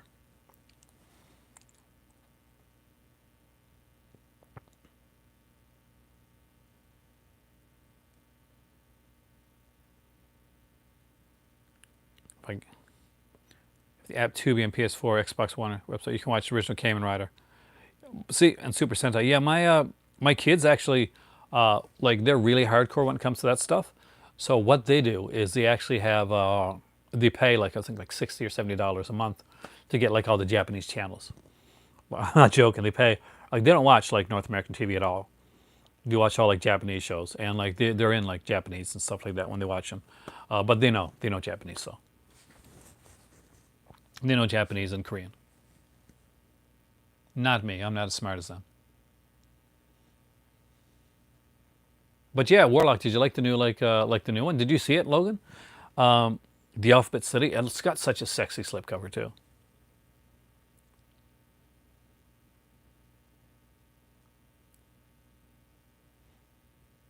$75 a piece on the three classic Bond DVD sets. There's four, wasn't there? Classic Bond DVD sets. Well, here in North America, I'm not sure where you're located, but here in North America there was like four, and you had like you'd get like the booklets and stuff with them, and they'd be in like in little slim cases. Walmart had them for like two for 25. That's when I bought them. I don't have them anymore. I think I got one of them again now. Like I rebought it, but I bought the Bond 50 set when it was on sale.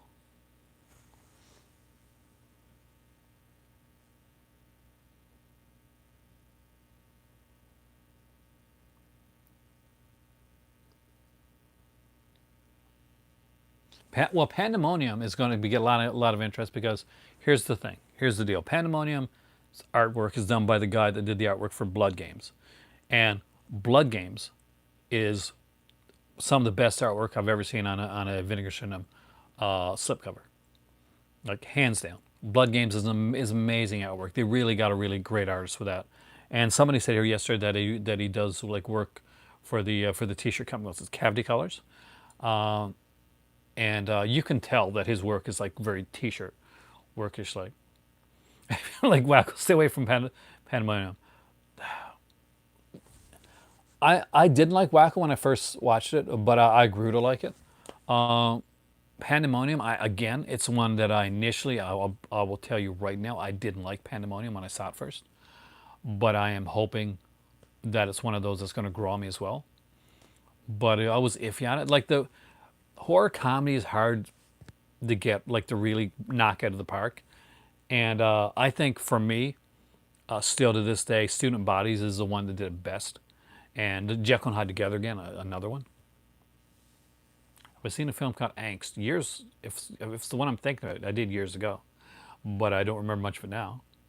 But yeah, Pandemonium has a better cast than what? Than Wacko? Wacko has a great cast. I mean, like a really great cast, including like an early like Andrew Dice Clay, like a first. I think his first film actually. But but Panama as a decent like isn't Tom because Tommy Smothers is the lead in Pandemonium if I remember it correctly, and Joan Baker is the lead in Wacko, and I would consider Joan Baker to be I like Tommy Smothers, I like the Smothers brothers. I watched the show, like the revamp show in the '80s when I was a kid, but Joan Baker's a bigger actor than Tommy Smothers. But yeah, they both have cool casts on them. For those that came in late, this is Quebec maple syrup. Quebec maple cola. I'll call it cola so I don't get in trouble. But to be honest with you, Pandemonium is probably my least favorite out of those. But I'll pick it up. It's I'm gonna pick it up eventually. Well, oh, dude! At the first of this video, for those that came in late, don't go back now, but check it out later. My better half is a huge fan of this right here. So if you know what this is Grandizer. This is the character Grandizer, the big Grandizer mech. So at the beginning of this video, we got the huge set that came out for Grandizer. It's I think it's lying at a print. It was pricey, but we got a good deal. I got a good deal on it. even that being said, it is like Grandizer stuff is really pricey. So, and it literally is like you take it out. It's like this big plastic ship that looks gorgeous. I brought it. Like it is.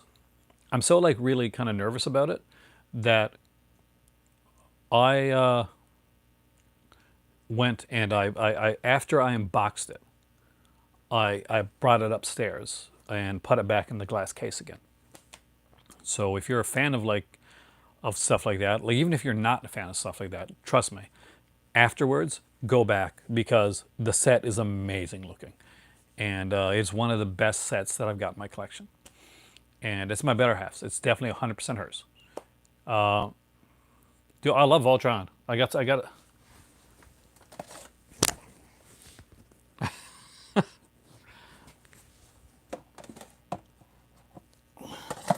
For those that were unaware, they're gonna know tonight. I'm a huge geek.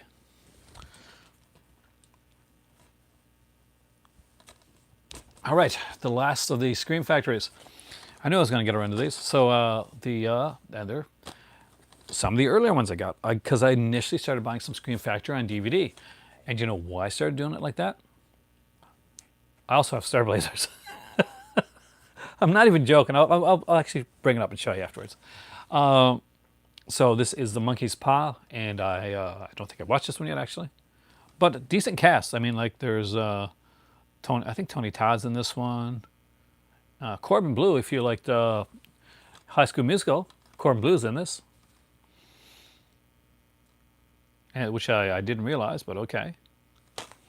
And don't judge me for knowing the actors of High School Musical, but I do, and I have no shame about it. Dead Shadows, which has an amazing like look to it. I picked those up, as you can see, at a video store that was closing down. One of my favorite Wes Craven movies of all time, and one of Wes Craven's least favorite movies of his of all time, is Deadly Blessing. I love this film. It's just really cool, and it's neat. I mean, it's got a supernatural aspect. It's got a murder mystery part to it, and it's got look. So here you can see this is a girl from was it Buck Rogers? Or was it no? It wasn't Buck, Battlestar Galactica, right? Battlestar Galactica, and we have a very young Sharon Stone right there. And anybody here a fan of the movie Grease? Anybody? Anybody like Grease?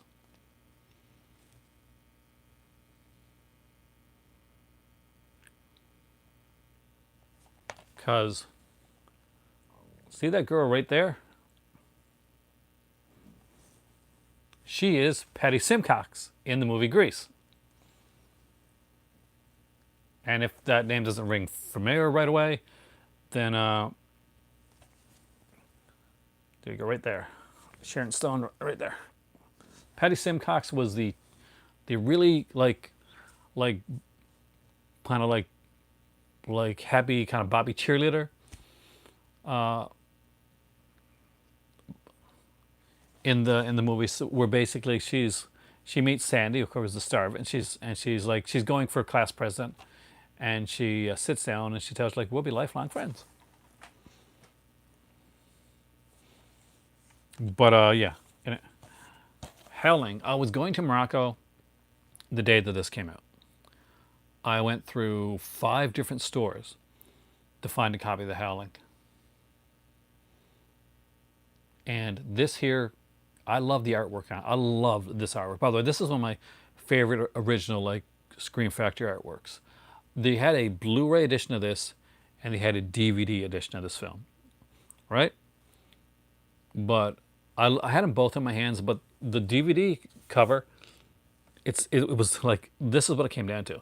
It was bigger, and I love the artwork so much that I wanted a bigger version of this artwork. So I had to go with the DVD at the time. Speaking of artwork that I'm not so fond of, that was put up by Scream Factory, although I do like Nathan Milner, I just don't think this is one of his better artworks that he did. Though I do understand why it was done the way that it was, and I kind of get it. It just doesn't work for me though, and that is the Funhouse.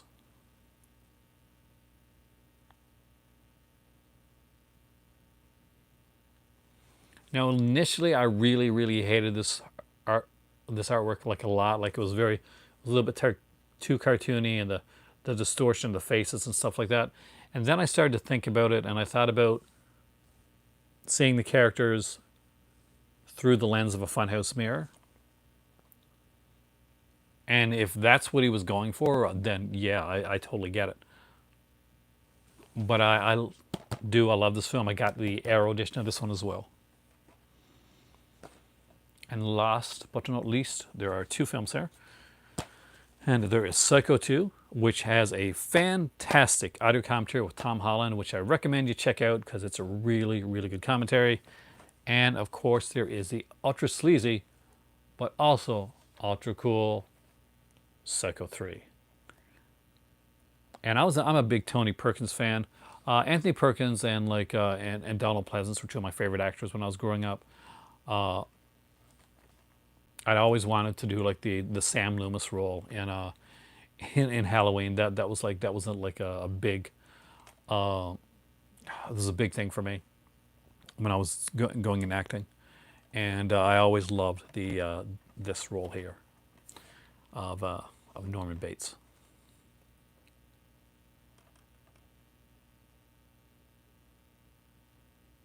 That would be actually an excellent idea, an art book with the covers. I'd love to see that. I'm actually surprised that they haven't released any type of book kind of in the way that they did.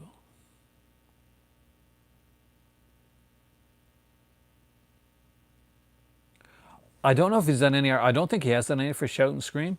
Uh, I was from one of the viewers on here last night, and if you're here and I haven't like given you credit, I apologize because I can't remember the name. But somebody said that he worked for the T-shirt company Cavity Colors. So that's where kind of why his artwork is so kind of really cool and pops and is so stylized. When you see like Cavity Colors and Fright Rags and companies like that, and you see that the artwork that they put on their shirts is just so original and so eye popping and catching, that it makes perfect sense to see their stuff come out on in slipcovers. I'm actually surprised that nobody has thought of earlier to go after some of these artists.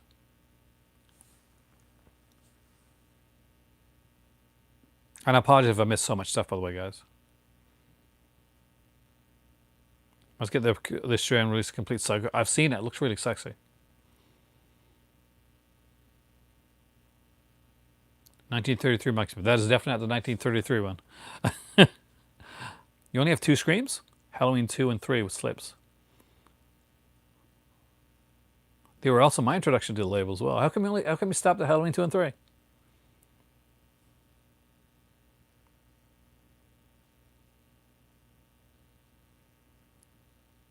Oh, I was going to show you. I guess you thought I was like joking about the level of geekiness that is in my life.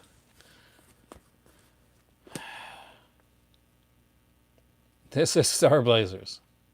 This is the original like series. The quest for what's it called again? Iskandar.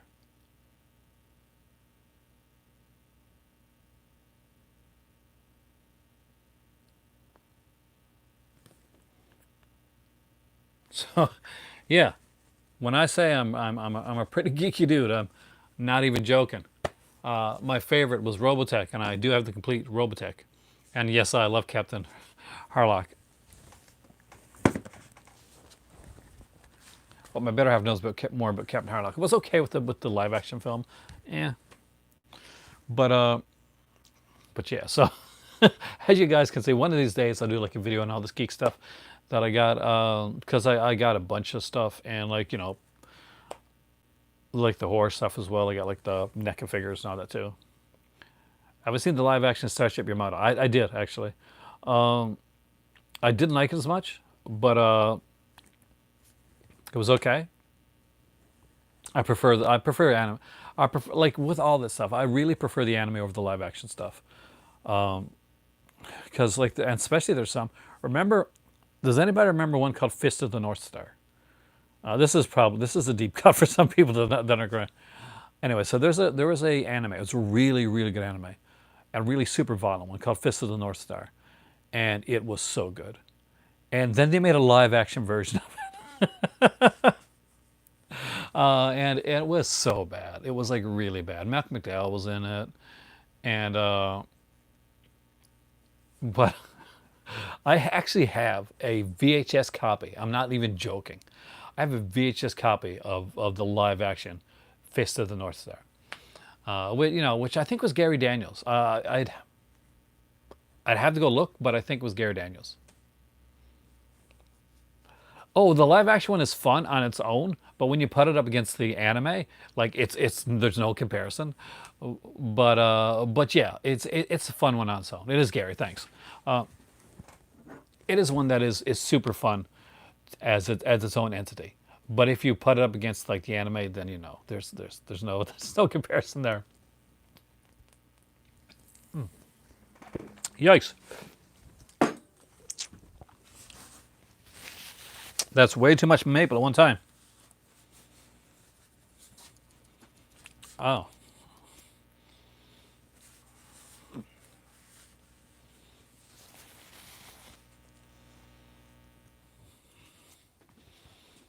but yeah, no, guys, I get super geeky from stuff like Transformers the movie, to Transformers the TV series, to Transformers Beast Wars, to like even like the whole Canadian like first like CGI type series reboot. Don't laugh, I actually like this show. Even its gritty last season.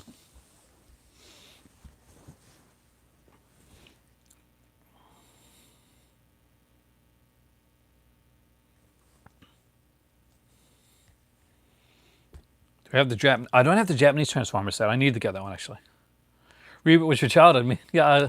Well, I don't know if I was with my child. I was like a little older. I say I was in when it came out, but I actually really liked it. No, no.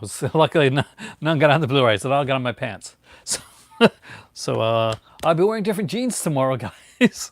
If I do a video tomorrow.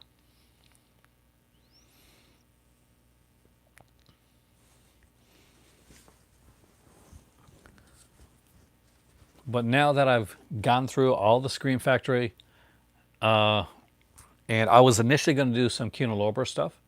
Reboot is a Ship Factory release, but I decided to that I was going to do finally because I've had we've had the Grandizer set and the Messenger film set for a little over about a week now. We've had it, so I've been waiting to do it, like pick the right time to do it. So I wore the Grandizer shirt and decided to do it at the beginning of this video, and then I said I'd go for the Scream Factory after that. And since I don't want to end the video right here, I'm going to leave it open to you guys to what you want to talk about, and I'm opening up the question portion of it again as well.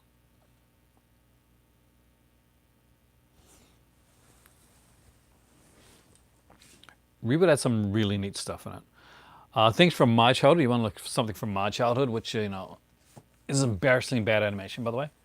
But I'm not sure anybody if outside of me has probably watched this. But anyway, it's a show called Rocket Robin Hood. So they were like extremely short cartoons. How short was Rocket Robin Hood cartoons? The opening for the cartoon was probably longer than the actual cartoon that you'd watch after the opening. It had a really great opening and theme song. It had really not so good animation. And if you were a fan of the 60s Spider-Man series, then you really are going to know Rocket Robin Hood, even if you have never seen the show before, because they took some of the episodes of Rocket Robin Hood and they took like backgrounds from Rocket Robin Hood and some of the characters and they put them in some episodes of Spider-Man. So when you're like watching Spider-Man, the 60s series, and you see an episode where it's like very science fiction oriented, then you're probably looking at stuff from this one here. Do you see with all the new labels coming out, there might be a glut of the market? I don't really think so. Not really. Not quite yet. Do I remember Clutch Cargo? You mean with the creepy mouth? I do remember Clutch Cargo. Actually, I do. I obviously I saw it when I was in like repeats. I'm not old enough to see Clutch Cargo initially. Hamburger the movie. Actually, I used to like that. It does need a Blu-ray release because when there's no longer enough movies to warrant the the labels, then we're going to see like some go out then. But there's enough outshoots right now. There was a series called Hercules. That was a Hanna-Barbera show, and it was much like Thunder the Barbarian. It was one of their action shows that they did. It was really good. I'm a big fan of Hercules. I don't own Hercules. I do own Thunder, and of course, like every self-respecting geek, I got to own the Spider-Man '67 collection because this is Warlock, right? Everybody's got to own this one. The show that launched a million memes. And because I'm Canadian, the fact is that it had Paul Soles, and Paul Soule is a great Canadian actor. He did a lot of stuff here in Canada, and he was super cool. And he does the voice of Spider-Man and Peter Parker in the Spider-Man TV series. And in the God, which one? In the Incredible Hulk movie, he's the guy that owns the diner. You never saw it? You got to see it, man. You really do, because some of the when the Spider-Man '60s series is on point, when they're using the actual characters and when they're adapting some of the comic books, they are super. What are the super? Oh, well, my favorite is going to be one that's not really big super Robotech, but I'm a huge Robotech fan. I grew up with Robotech. I'm from North America, and that was my big one. But I watched everything from from Grandizer, which was Goldorak in French, to Mazinger, and of course Gatchaman, Ultraman, a lot of the Tokatsu stuff. I was big on a lot of that. If you weren't here for the first of the video, I'd say go back and watch the first of the video afterwards, because I unboxed the complete Goldorak series, and not just like not a box set series. No, a huge, like, big plastic ship of the Grandizer ship that has the discs in it. So I actually unboxed that tonight at the beginning of this video. So if you're a fan of that, check that out later on.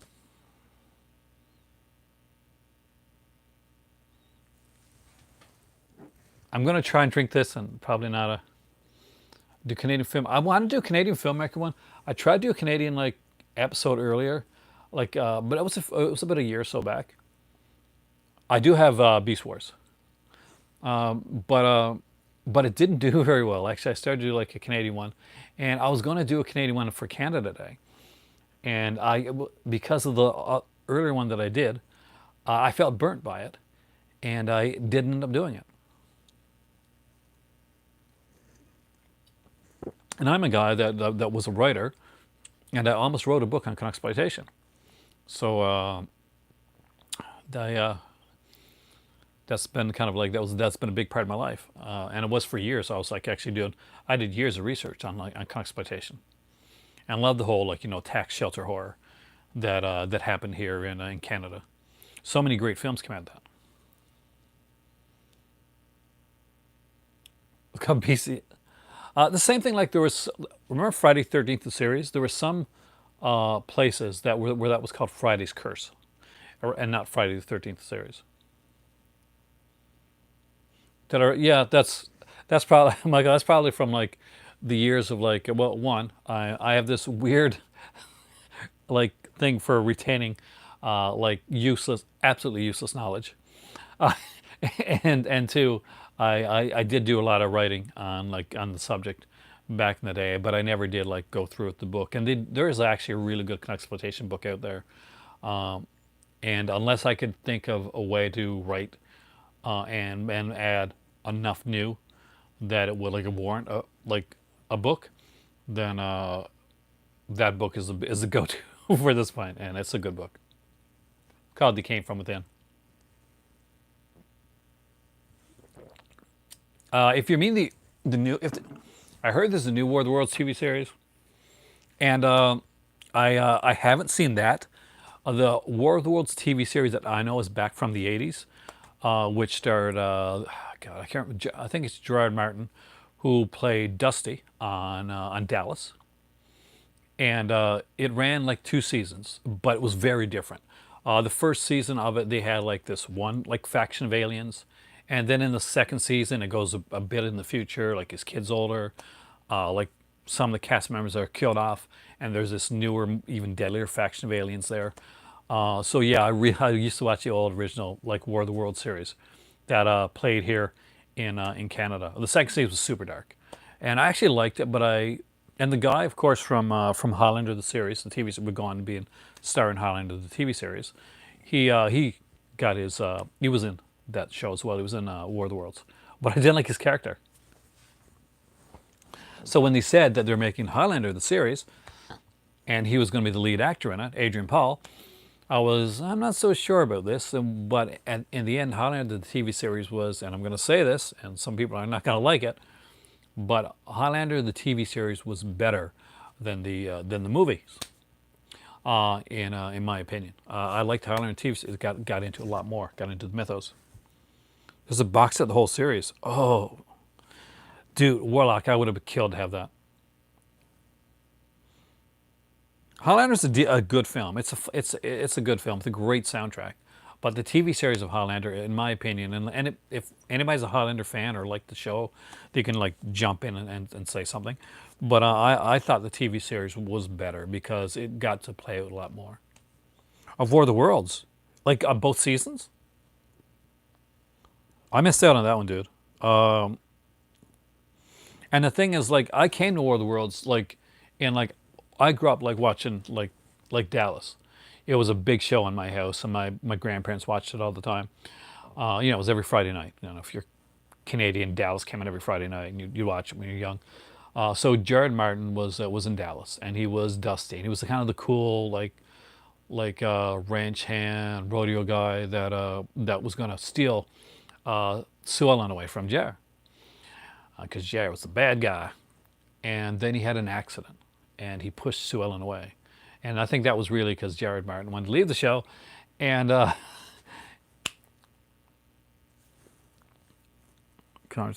it was good. I mean, like the first 2 seasons were fantastic. That's like I always wanted to see thought I wanted to see a continuation of V, because the V only ran once. Well, you had the miniseries, and you had V the Final Battle, but V the series itself only ran 1 season, and there's like a comic book to like kind of to go along with it, and I think that only ran 12 issues as well. But then they came out with the new V series, and it ran for 2 years, and I was kind of iffy on it. The War of the World show, yeah, it was around 1988.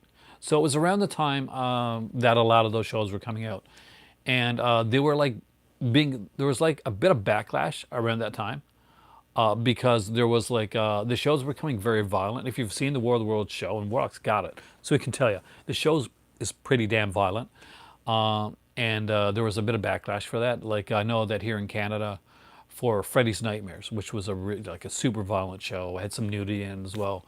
Like they wouldn't play it before 3 o'clock in the morning on Friday nights. But yeah, it was like V was like super like tame compared to stuff like War of the Worlds. But War of the Worlds is one of those super violent shows. I'm still wanting to see like a really good adaptation of the Dresden Files, which is a series of books that I really like, and they made like a 1 season like Canadian like show, and the lead actor was really good in the role of Harry Dresden, but there was some stuff that wasn't quite like wasn't really sure on. Maybe it would have fixed it in the second season, but I was like, it's not getting the Dresden Files tone correctly.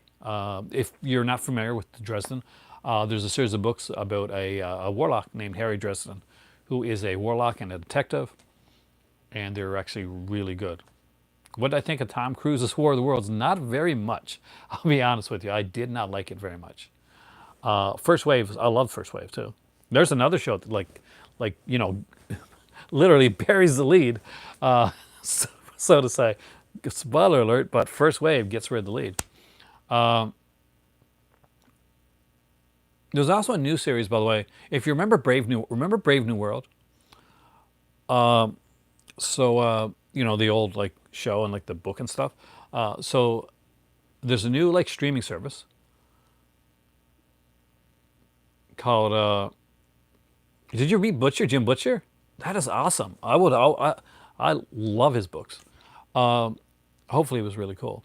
But what was I saying? I totally forgot what I was saying. And quick, guys, remind me what I'm saying. It's later at night, and it's like my memory is not the best. You mastering karate for real? 80th anniversary of Bugs Bunny collection. That'd be cool. Brave New. Oh yeah, there's a new streaming service that NBC is doing called Peacock. And if you haven't seen it, basically, if you live in the U.S. or you have a VPN, then Peacock it runs in like 3 tiers. So it has like a lot of NBC shows and a lot of original shows. One of the original shows is Brave New World. If you like a show with a lot of nudity, well, Brave New World's your show. But anyway, so it is free and you get like a lot of shows, and like some VPN is like a virtual private network where you can actually kind of like just pay a small amount, and it lets you like $4 a month, or like sometimes like $5 or $80 a year, that type of thing. And what it does is it protects your network from hackers, and you can also let you change the region on your computer so you can watch shows from all around the world, or use it on, a lot of people use it on their like streaming devices like Roku's and stuff like that, or their iTunes. Earth 2 was fantastic. I loved Earth 2. I remember the day it came on. Criterion did release War of the Worlds on Blu-ray, and in Australia there was a company called Imprint that did their edition of War of the Worlds as well. So as Criterion was releasing it here in North America, Imprint, which is a brand new label in Australia, they're doing their second wave now of titles to release War of the Worlds in their first wave in Australia. I think I got Earth 2 here somewhere. I love that show, by the way.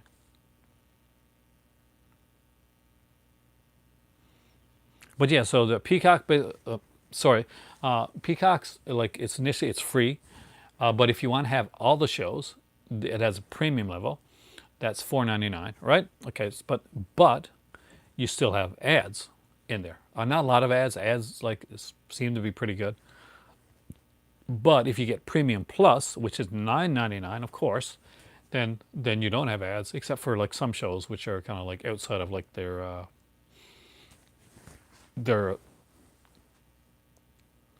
I remember Nowhere Man. It actually had a God. What's his name?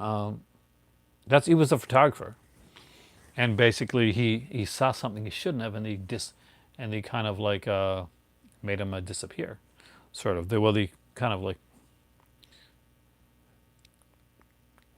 He played in Star Trek. Actually, he played the captain.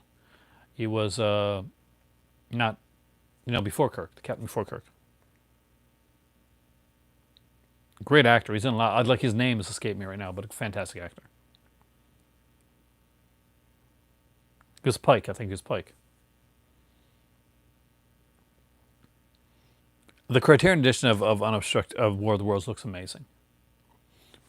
Greenwood, yeah, thank you. I own the complete series, Space 1999. Not a shock, is it? I grew up with Space 1999. The first season is way better than the second season. Anybody that watched Space 1999 will tell you that the second season tried way too hard to be Star Trek, as even hiring Star Trek actors, writers, for the well, not from the first like the first series, like that's the different, but I mean like later on, but I loved Space 1999. It was one of the shows that I thought was creepier. It was darker, especially in its first season.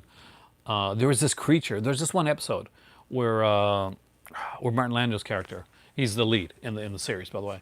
Martin Lando and Barbara Bain were married at the time. They also starred together in Mission Impossible.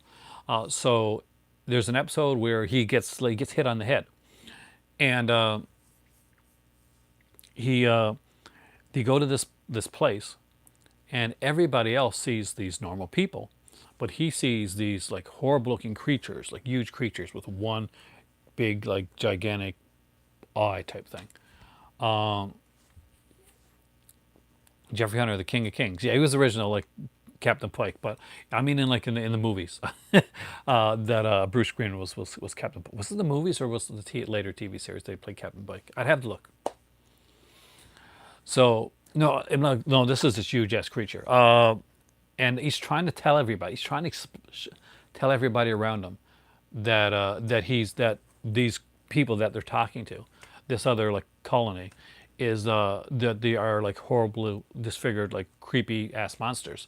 But everybody thinks that's where he hit his head, that he's and that he's a little bit out of his mind. So nobody believes him, and it's a really creepy episode. It's really well done. In the new moves, thank you, Dave. And there's also a really good episode where the guy is kind of a villain, and at the end of the episode, like when the ship takes off, like he gets like the jet, like the flames, like whatever you call it from the jet, kind of melts him.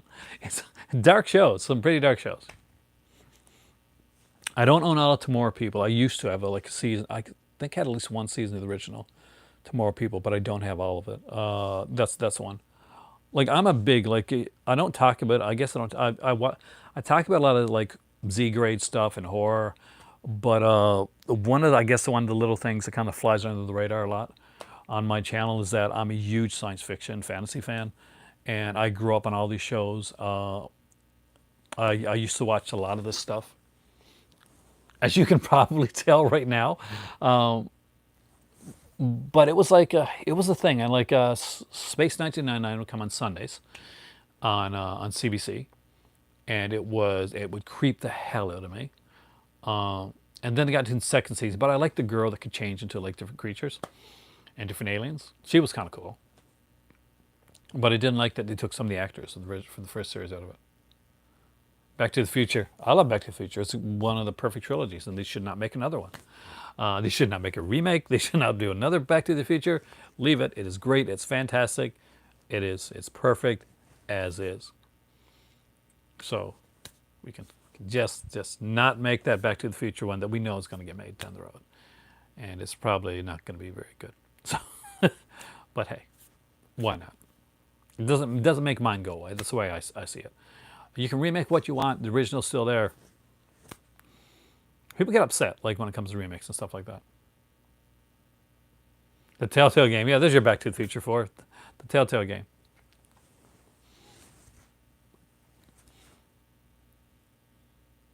The Night Stalker was super cool. The Night Stalker started out as a, of course, as you know, well, before pre-Night Stalker, because Dan Curtis originally did the Norliss tapes, and the Norliss tapes was a really good, like, if you haven't seen it, excellent film. It's an excellent TV movie. And so the original Night Stalker, that was supposed to be like a continuation of the Norliss tapes, but there was like issues with like there was rights issues. So Night Stalker kind of became its own thing, right? And it wasn't a continuation of the Norliss tapes after all. So it became Carl Kolchak, Night Stalker. They did that, and then after that, they did another film called The Night Strangler, which I think is highly underrated. And of course, then there was the one season of the series The Night Stalker, which is kind of the creature. Without Night Stalker, there would be no X-Files. And like the guy that created X-Files will tell you that. Did I see UFO? Are you talking about the UFO, the one with the like the Jerry Anderson one? Oh, Anson Mount, yeah. I didn't know his name. Ever see Arc 2? I think I have. Actually, yes. Not only did I see Arc 2, but oh, this is killing me. Early on, I owned Arc 2, and I somebody that I knew was a huge fan of Arc 2, and I sent it to them, and I loved Arc 2. and it is highly out of print right now. Did Mill Creek re-release it? Because they had the original Arc 2 like release. So if that's out by Mill Creek, I will definitely get it.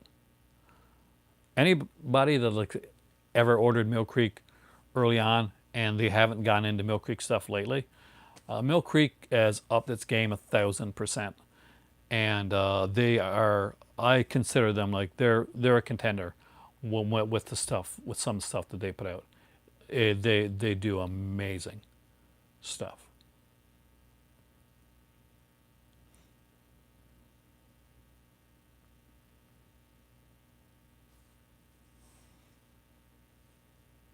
But yeah, I had the original R2 with the man. That piss. Oh, I still wish I had.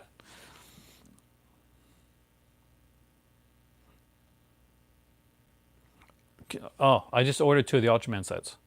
I ordered Ultraman and Ultra 7. I'm going to go next time around. I'm trying to order one per paycheck, like one or two per paycheck if I can. I want to order Ultra Q and Return of Ultraman next. So that'll be the first four. And then I just need Ultra Ace. Then I'll get the newer ones, Ultra Orb, Ultra Geed, and Ultra X. And I think they're putting out Ultra Neo Q as well. So I'll need that too.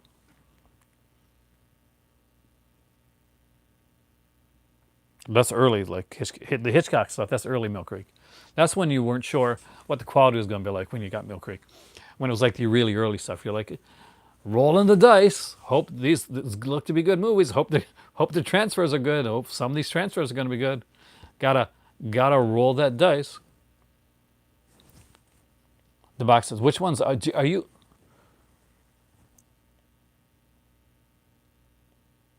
Are you talking about the Ultraman ones, Warlock? And Warlock, so they're not only they're numbered. So some people go for the Steelbook editions of Ultraman. I don't. I didn't. I want what they're calling the standard editions because there's a huge mural that it's making, and I want that. So like the mural, like if you're getting them, I recommend going for the regular editions instead of the Steelbook editions. The standards are way, yeah. Like have you seen like the Serial Midnight videos where he shows off the mural? Wow, it looks incredible. You got Ultra Q is such a fun series, and such a serious series, like as compared to like maybe like the Ultraman, before it goes in Ultra 7. The first three standards, dude, I'm jealous. I just picking up two right now, and I'm a big fan. I'm a big fan of the Ultraman series. So it's going to be neat to get back into it after all these years. I do have like an original Shout Factory release. Hold on, I'll show you. Pretty sure it's over here. I don't even have to take off my.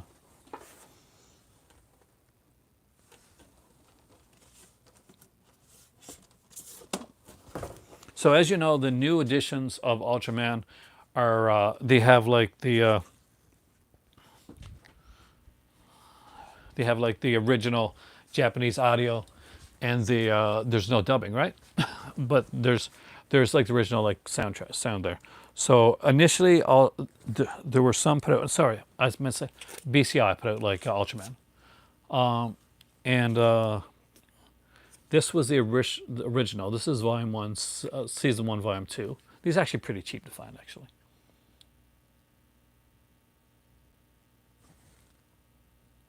And yeah, this one, so you open it up and it has, actually pretty cool. So here you came with two cards. It does actually. I was going to show those after.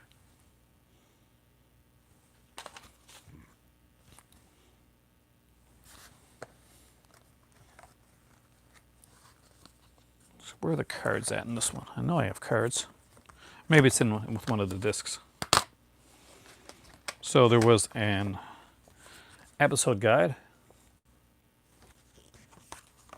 which is not as cool as the episode guide that comes with the Mill Creek edition, by the way. And yeah, so here were two cards that came with the series. So there was Bemler and Gamola, right? Yeah, and Gamola. So that's like, there's a special.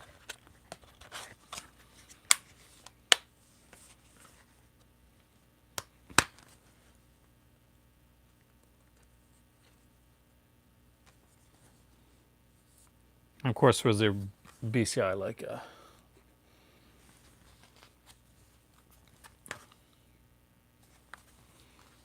Ouch! I almost.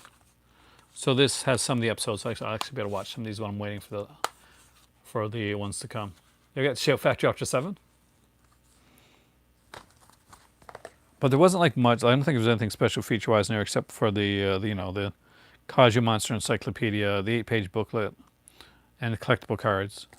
I really like the way that the Mill Creek is doing the new set. So, but I'll keep this one too. The Gamera set looks amazing.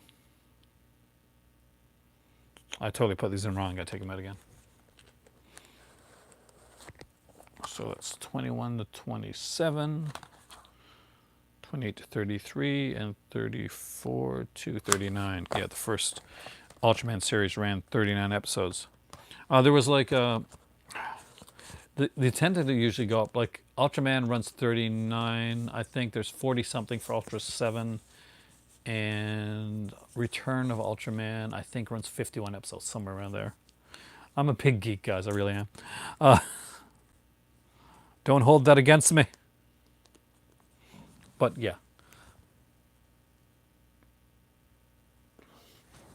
They said I do not know actually if they got the licensing deal with Fox or not, especially now that the way everything's happened.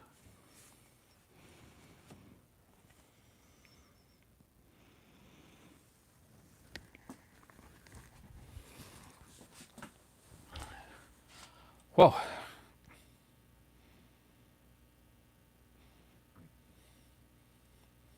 The Mill Creek sets. Well, there's the comic books.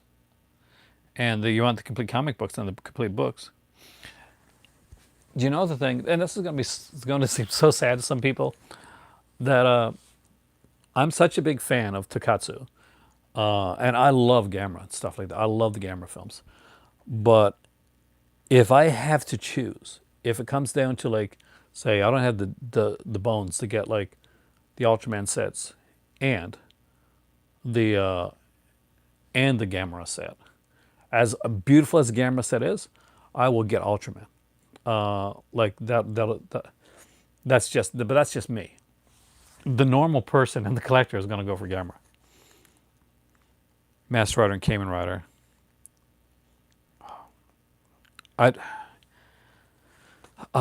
There's a channel, a streaming service on Shout called Shoutatsu, and it shows a lot of that stuff, like Kamen Rider. But I want like a actual physical copy of Kamen Rider. There's a lot of those to get, man. They recently showed the new movie, new to us, basically the anniversary movie. Supreme Leader Disney owns everything. But I remember Master Rider. It wasn't as good as like.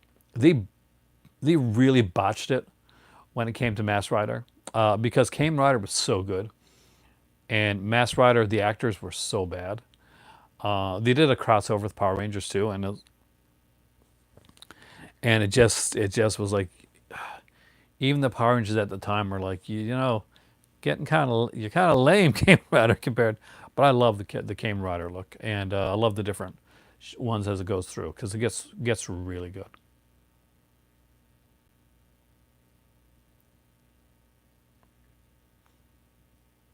Season 3, Mighty Morphin. Actually, I got that. I got all the Mighty Morphin. I've got the first two mega sets from the Power Rangers, and I ordered on eBay, so hopefully I'll get it. The 13 to 17, which has RPM and SPD in it, and Jungle Fury and a couple others. The Disney years.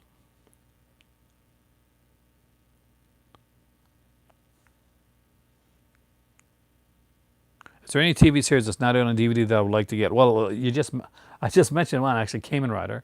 I would love to have that. See, there's a lot of shows that are not out there yet that I would love to have. Freddy's Nightmares. There's a horror one for you. I would love to have. Werewolf is another series which starred John J. York, and those two shows I would love to have.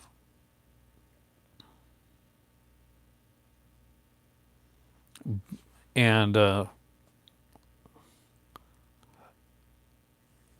I don't know if this one came out on one, but it had the best like theme song and like out of all those like those North American like done tonkatsus. But VR Troopers. Remember VR Troopers? Is anybody here old enough, like young enough to, or old enough to remember VR Troopers? We are VR. Remember that? Like great theme song. Uh, it'll be stuck in your head for the rest of the night. Well, if you know this, if you know it at all, it gets stuck in your head. And the actress actually became like pretty famous. She became a big soap opera actress actually. Sarah Brown or Sarah Brown Carter, something like that. She acted in Days of Our no General Hospital. She played the original Carly on General Hospital, and she came back and played another character. I think somebody Zachariah. Beetleborgs, big bad Beetleborgs. And then like the second season, was it the second season? We're like, and now they've gone metallics. So yeah, I remember that. Do I remember the? Um,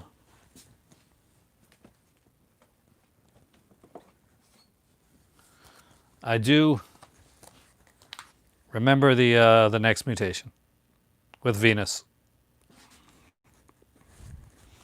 because I own the next mutation. Again, this was put up by Shout Factory when Saban and Shout Factory had a deal. And I actually got this one for less than $10. So, not a bad one.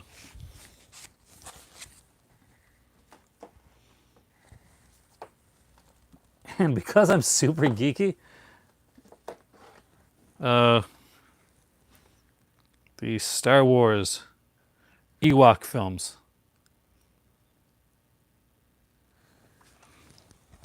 I know they're bad. They're kind of bad, but I like that stuff.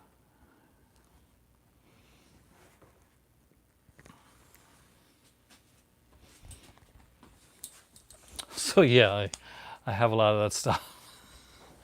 And the thing is, it's not just I got a lot of it and I collect it, but I watch it. And upstairs in my bedroom are the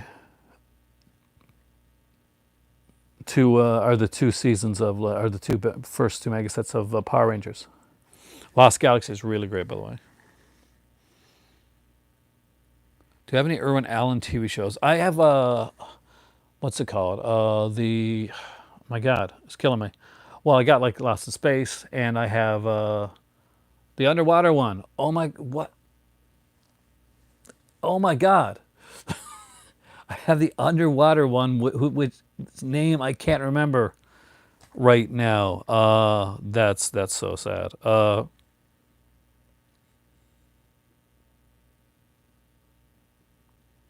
the droids. The theme song to the droids cartoon was amazing. Vajibam say thank you, Dave. It was killing me. Sequest, actually, I don't know if I got Sequest, but Vajibam say I do have. Welcome back, Pinga. Yeah, it's one of my longest streams again. Do I have Lightspeed Rescue? Not yet. I'm looking to get like a. I'm trying to get the complete like Power Rangers mega sets that are right there, and then I'm looking at the later ones like Super Samurai, Samurai Steel, stuff like that. How much longer am I going for? Probably not much longer, but I have tried to like. I haven't done as many videos normally as I regularly do recently, so I am trying to do a couple like longer streams, especially here in the over the weekend. If you were here last night, you weren't last night. I did like a 165-minute long stream, and that was pretty cool. Power Rangers in Space is your favorite? That's kind of like the one that kind of bridges the gap, and kind of ends like really it ends the Mighty Morphin era of Power Rangers before it goes into like the goes into Lost Galaxy is really the first one that kind of does its own thing. Just a short 165 minute. But yeah, I can talk about a lot that stuff a lot, guys, because it's kind of it's my jam, man. So like yes, I know my horror and I know my film noir and my westerns and stuff like that, but I also when I say I watch a bit of everything, I'm not lying. I watch a bit of everything. It'll be interesting to see how Beavis and Butthead plays now. Because I remember when Ren and Stimpy went and they brought Ren and Stimpy back and it wasn't as good. Yeah, they tried to do like, this is more adult Ren and Stimpy. It'll be so good. And it wasn't. But, hopefully Beavis and Butthead will be good. It wasn't like great in the first place. I mean, it was okay. I had some of the comic books too. And it was like, kind of fun, cheesy, juvenile humor. But I kind of wonder if Beavis and Butthead would work now. Because well, they wouldn't be able to get woke with Beavis and Butthead. I don't mind like things being woke. It's just Beavis and Butthead is like that's not the type of humor. But it's not like remember Duke Nukem, right? So Duke Nukem was like really cool, and it was like there was like the video games, the early original Duke Nukem games, where they were fun, and everybody was really excited about this big new Duke Nukem game coming out. And it took forever, and it was getting put back, and it was getting put back, and it was getting put back, and finally, finally, I love South Park actually. I think it's very smartly written, and is you want to talk about a series that actually is like what do you want to use the word like woke that actually is kind of woke. South Park is that. They're very very smart about it. Oh, I got video games too. But they made a video, yeah, Duke Nukem Forever. So anyway, Duke Nukem Forever turned out to just be dated and look extremely dated, and not it was just wasn't fun. Its time had come and passed, and I kind of wonder maybe like Beef Somebody is just gonna be like that. You just poured me, serve me your Pepsi right on. Cheers, man. But but yeah, it's yeah, that's it. We waited too long, and I hope Beavis and Butthead can kind of pull it off, like South Park's put off for years. But it's South Park's smart. South Park is extremely smart. No, no, they brought back Ren and Stimpy once already. It didn't work. Please don't do that again. Leave us with our memories of good stuff. But but but yeah, I'm a little bit nervous because you got it on the Family reboot. Well, they already did it on the Family reboot a few years back, actually.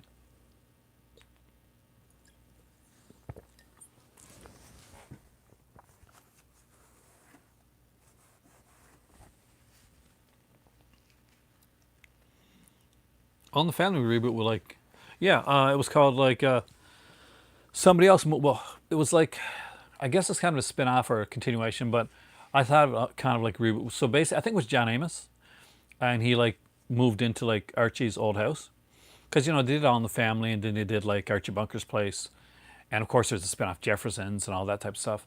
But but they did like I can't remember but it was like basically the did like a series that when that was called named the whatever the name of the house was. I could see like an All in the Family like reboot like working like now, especially nowadays, because All in the Family was so far ahead of its time.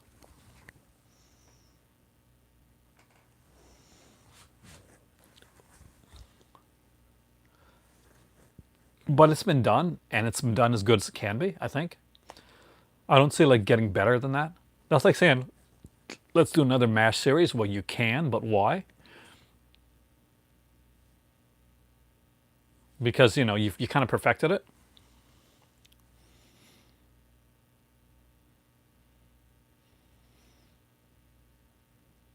The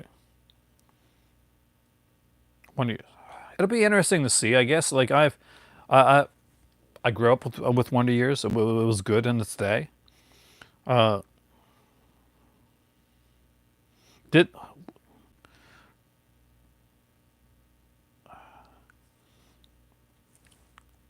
and I don't mind changing the family color or anything like that. That's never an issue with me.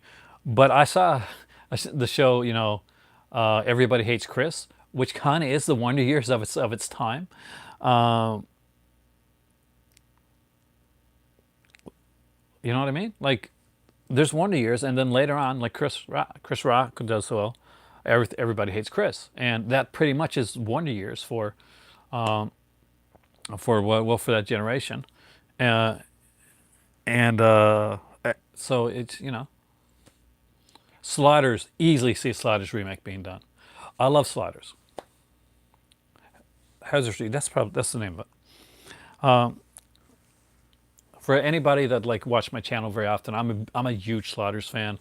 I think the first two seasons are money when it comes to Sliders, especially the first two seasons. I think it slowly went like winds down once they get rid of when they get rid of Quinn. But when they get rid of the original guy like Arturo, and they get rid of the original girl, and then they start putting way more alien stuff in it, and the mythology show episodes of Sliders are hands down the weakest episodes of the show. Sliders works best when it's going along this is a different, like we're sliding to a different universe. Here, okay, here's what's different. Nazis win. There's a lottery that decides who dies, and there's kind of a soap operatic type one. That's the thing. The same thing with me. The alien storyline in Sliders, I think, really, really like hurt the slot. You think it wouldn't because it's a sci-fi series. See, would I would love to see I would love to see Quantum Leap do a redo because I think it could be. I think Quantum Leap is one of those shows that it was a great series, but it's when people say, "Well, don't remake that." It's a classic. No, I could see Quantum Leap being remade and doing really well. Definitely be easy to redo Quantum Leap because it just like Sliders, that has one of those shows to potentially go on, and you can use a whole new cast. It doesn't matter. You can actually kind of work with it. Yeah, and he was never yeah, and he never returned home. Oh, thanks. Thanks for that. I've been watching the show for 5 years. Thanks for thanks for depressing me at the end of Quantum Leap. The man hug. Well, yeah, it's like the thing Sliders at every episode was like I'm not sure if you watched it, but every episode would did slide into like a different parallel dimension. And basically, there's limitless Earths, and and they'd go into, and one of the neat things I think it was it the first or second episode where they jump, they slide, and they think what's the one in the first season, they get there, and they go to see if they're home, but he goes to his house, and the big thing in the first episode, in the pilot episode Sliders, is that the his mother's always asked him to get on but fixing the gate because the gate is squeaky. So once he gets there, the first thing he does is he checks the gate, and the gate doesn't squeak. So they've only got a couple minutes, and they jump again. They said, "Okay, I'm not home," and they jump again, and then his mother comes out, and you find out that she just fixed the gate. So he was back in his own dimension. He just didn't realize it. Not really. I mean, in the last season of Sliders, what happened is, well, in the fourth season of Sliders, Quinn found that he had a brother on another dimension, on a parallel universe. So that him and his brother was his real brother in real life, like they were going around and doing stuff. And his brother was in kind of like an Amish type, like non-technology style community. So they jump, and there's an error in the sliding thing, and Jerry O'Connell didn't come back. And when Jerry O'Connell didn't come back, they didn't offer Charlie O'Connell, his brother, the chance to come back. Yes, I said Charlie O'Connell, and if that sounds familiar, and you watched a show called The Bachelor, he was on that. I didn't, but I do know he's on it because I work in a place where there was a lot of reality show watchers. So what happened is once they come out, then what seems to have happened is that the character of Quinn Mallory has been changed, and now there's a new actor playing the character of Mallory, who may be Charlie and Quinn kind of merged together. It's been a while since I've seen it. So yeah, total new actors at the end of the fifth season, and it did kind of go off on a cliffhanger as well. So it was never completed, and he never got home.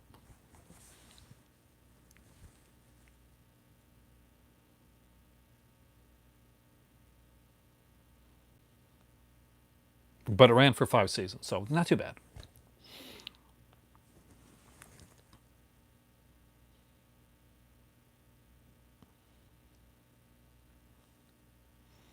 But have I gone on too long, guys? I probably did. Okay. There. I'm sorry for ranting and talking geeky stuff at the end. And I hope it didn't bore you guys too much. But I get very excited sometimes when I talk about some shows that excite me and some of my passions that I don't normally talk about on this channel. I often try to keep them off the channel because I know a lot of you guys, you want the collection stuff and like the Vinegar Syndrome and Scream Factory, and I do try to keep a lot of this stuff in the forefront. But I enjoy that stuff. I'm a guy that grew up on Doctor Who and Blake Seven and and Ultraman and stuff like that. So for those that enjoy the geeky stuff, thank you so much because you really let me bring out a part of me that doesn't normally get shown on this channel, and I enjoy that, and thank you for that, and for letting me talk about it, because we will do another one down the road just for all you guys that enjoy the geek stuff. So thank you.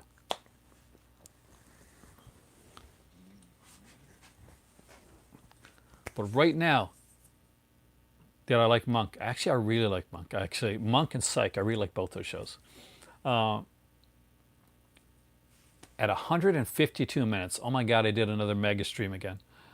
I have the I don't have I don't have the Planet of the Apes TV series or the animated series, which is really good. But I have the movies. I am Aaron. This is my movie library. You guys are the cult of cinema. You guys rock. It was an awesome night. Thank you so much. And have a great evening. Yeah, I'm definitely going to crash right now. I'm going to make myself like a light, a small cup of tea to go to bed with, and I'm going to crash. So have a great evening, guys, and I will see you soon.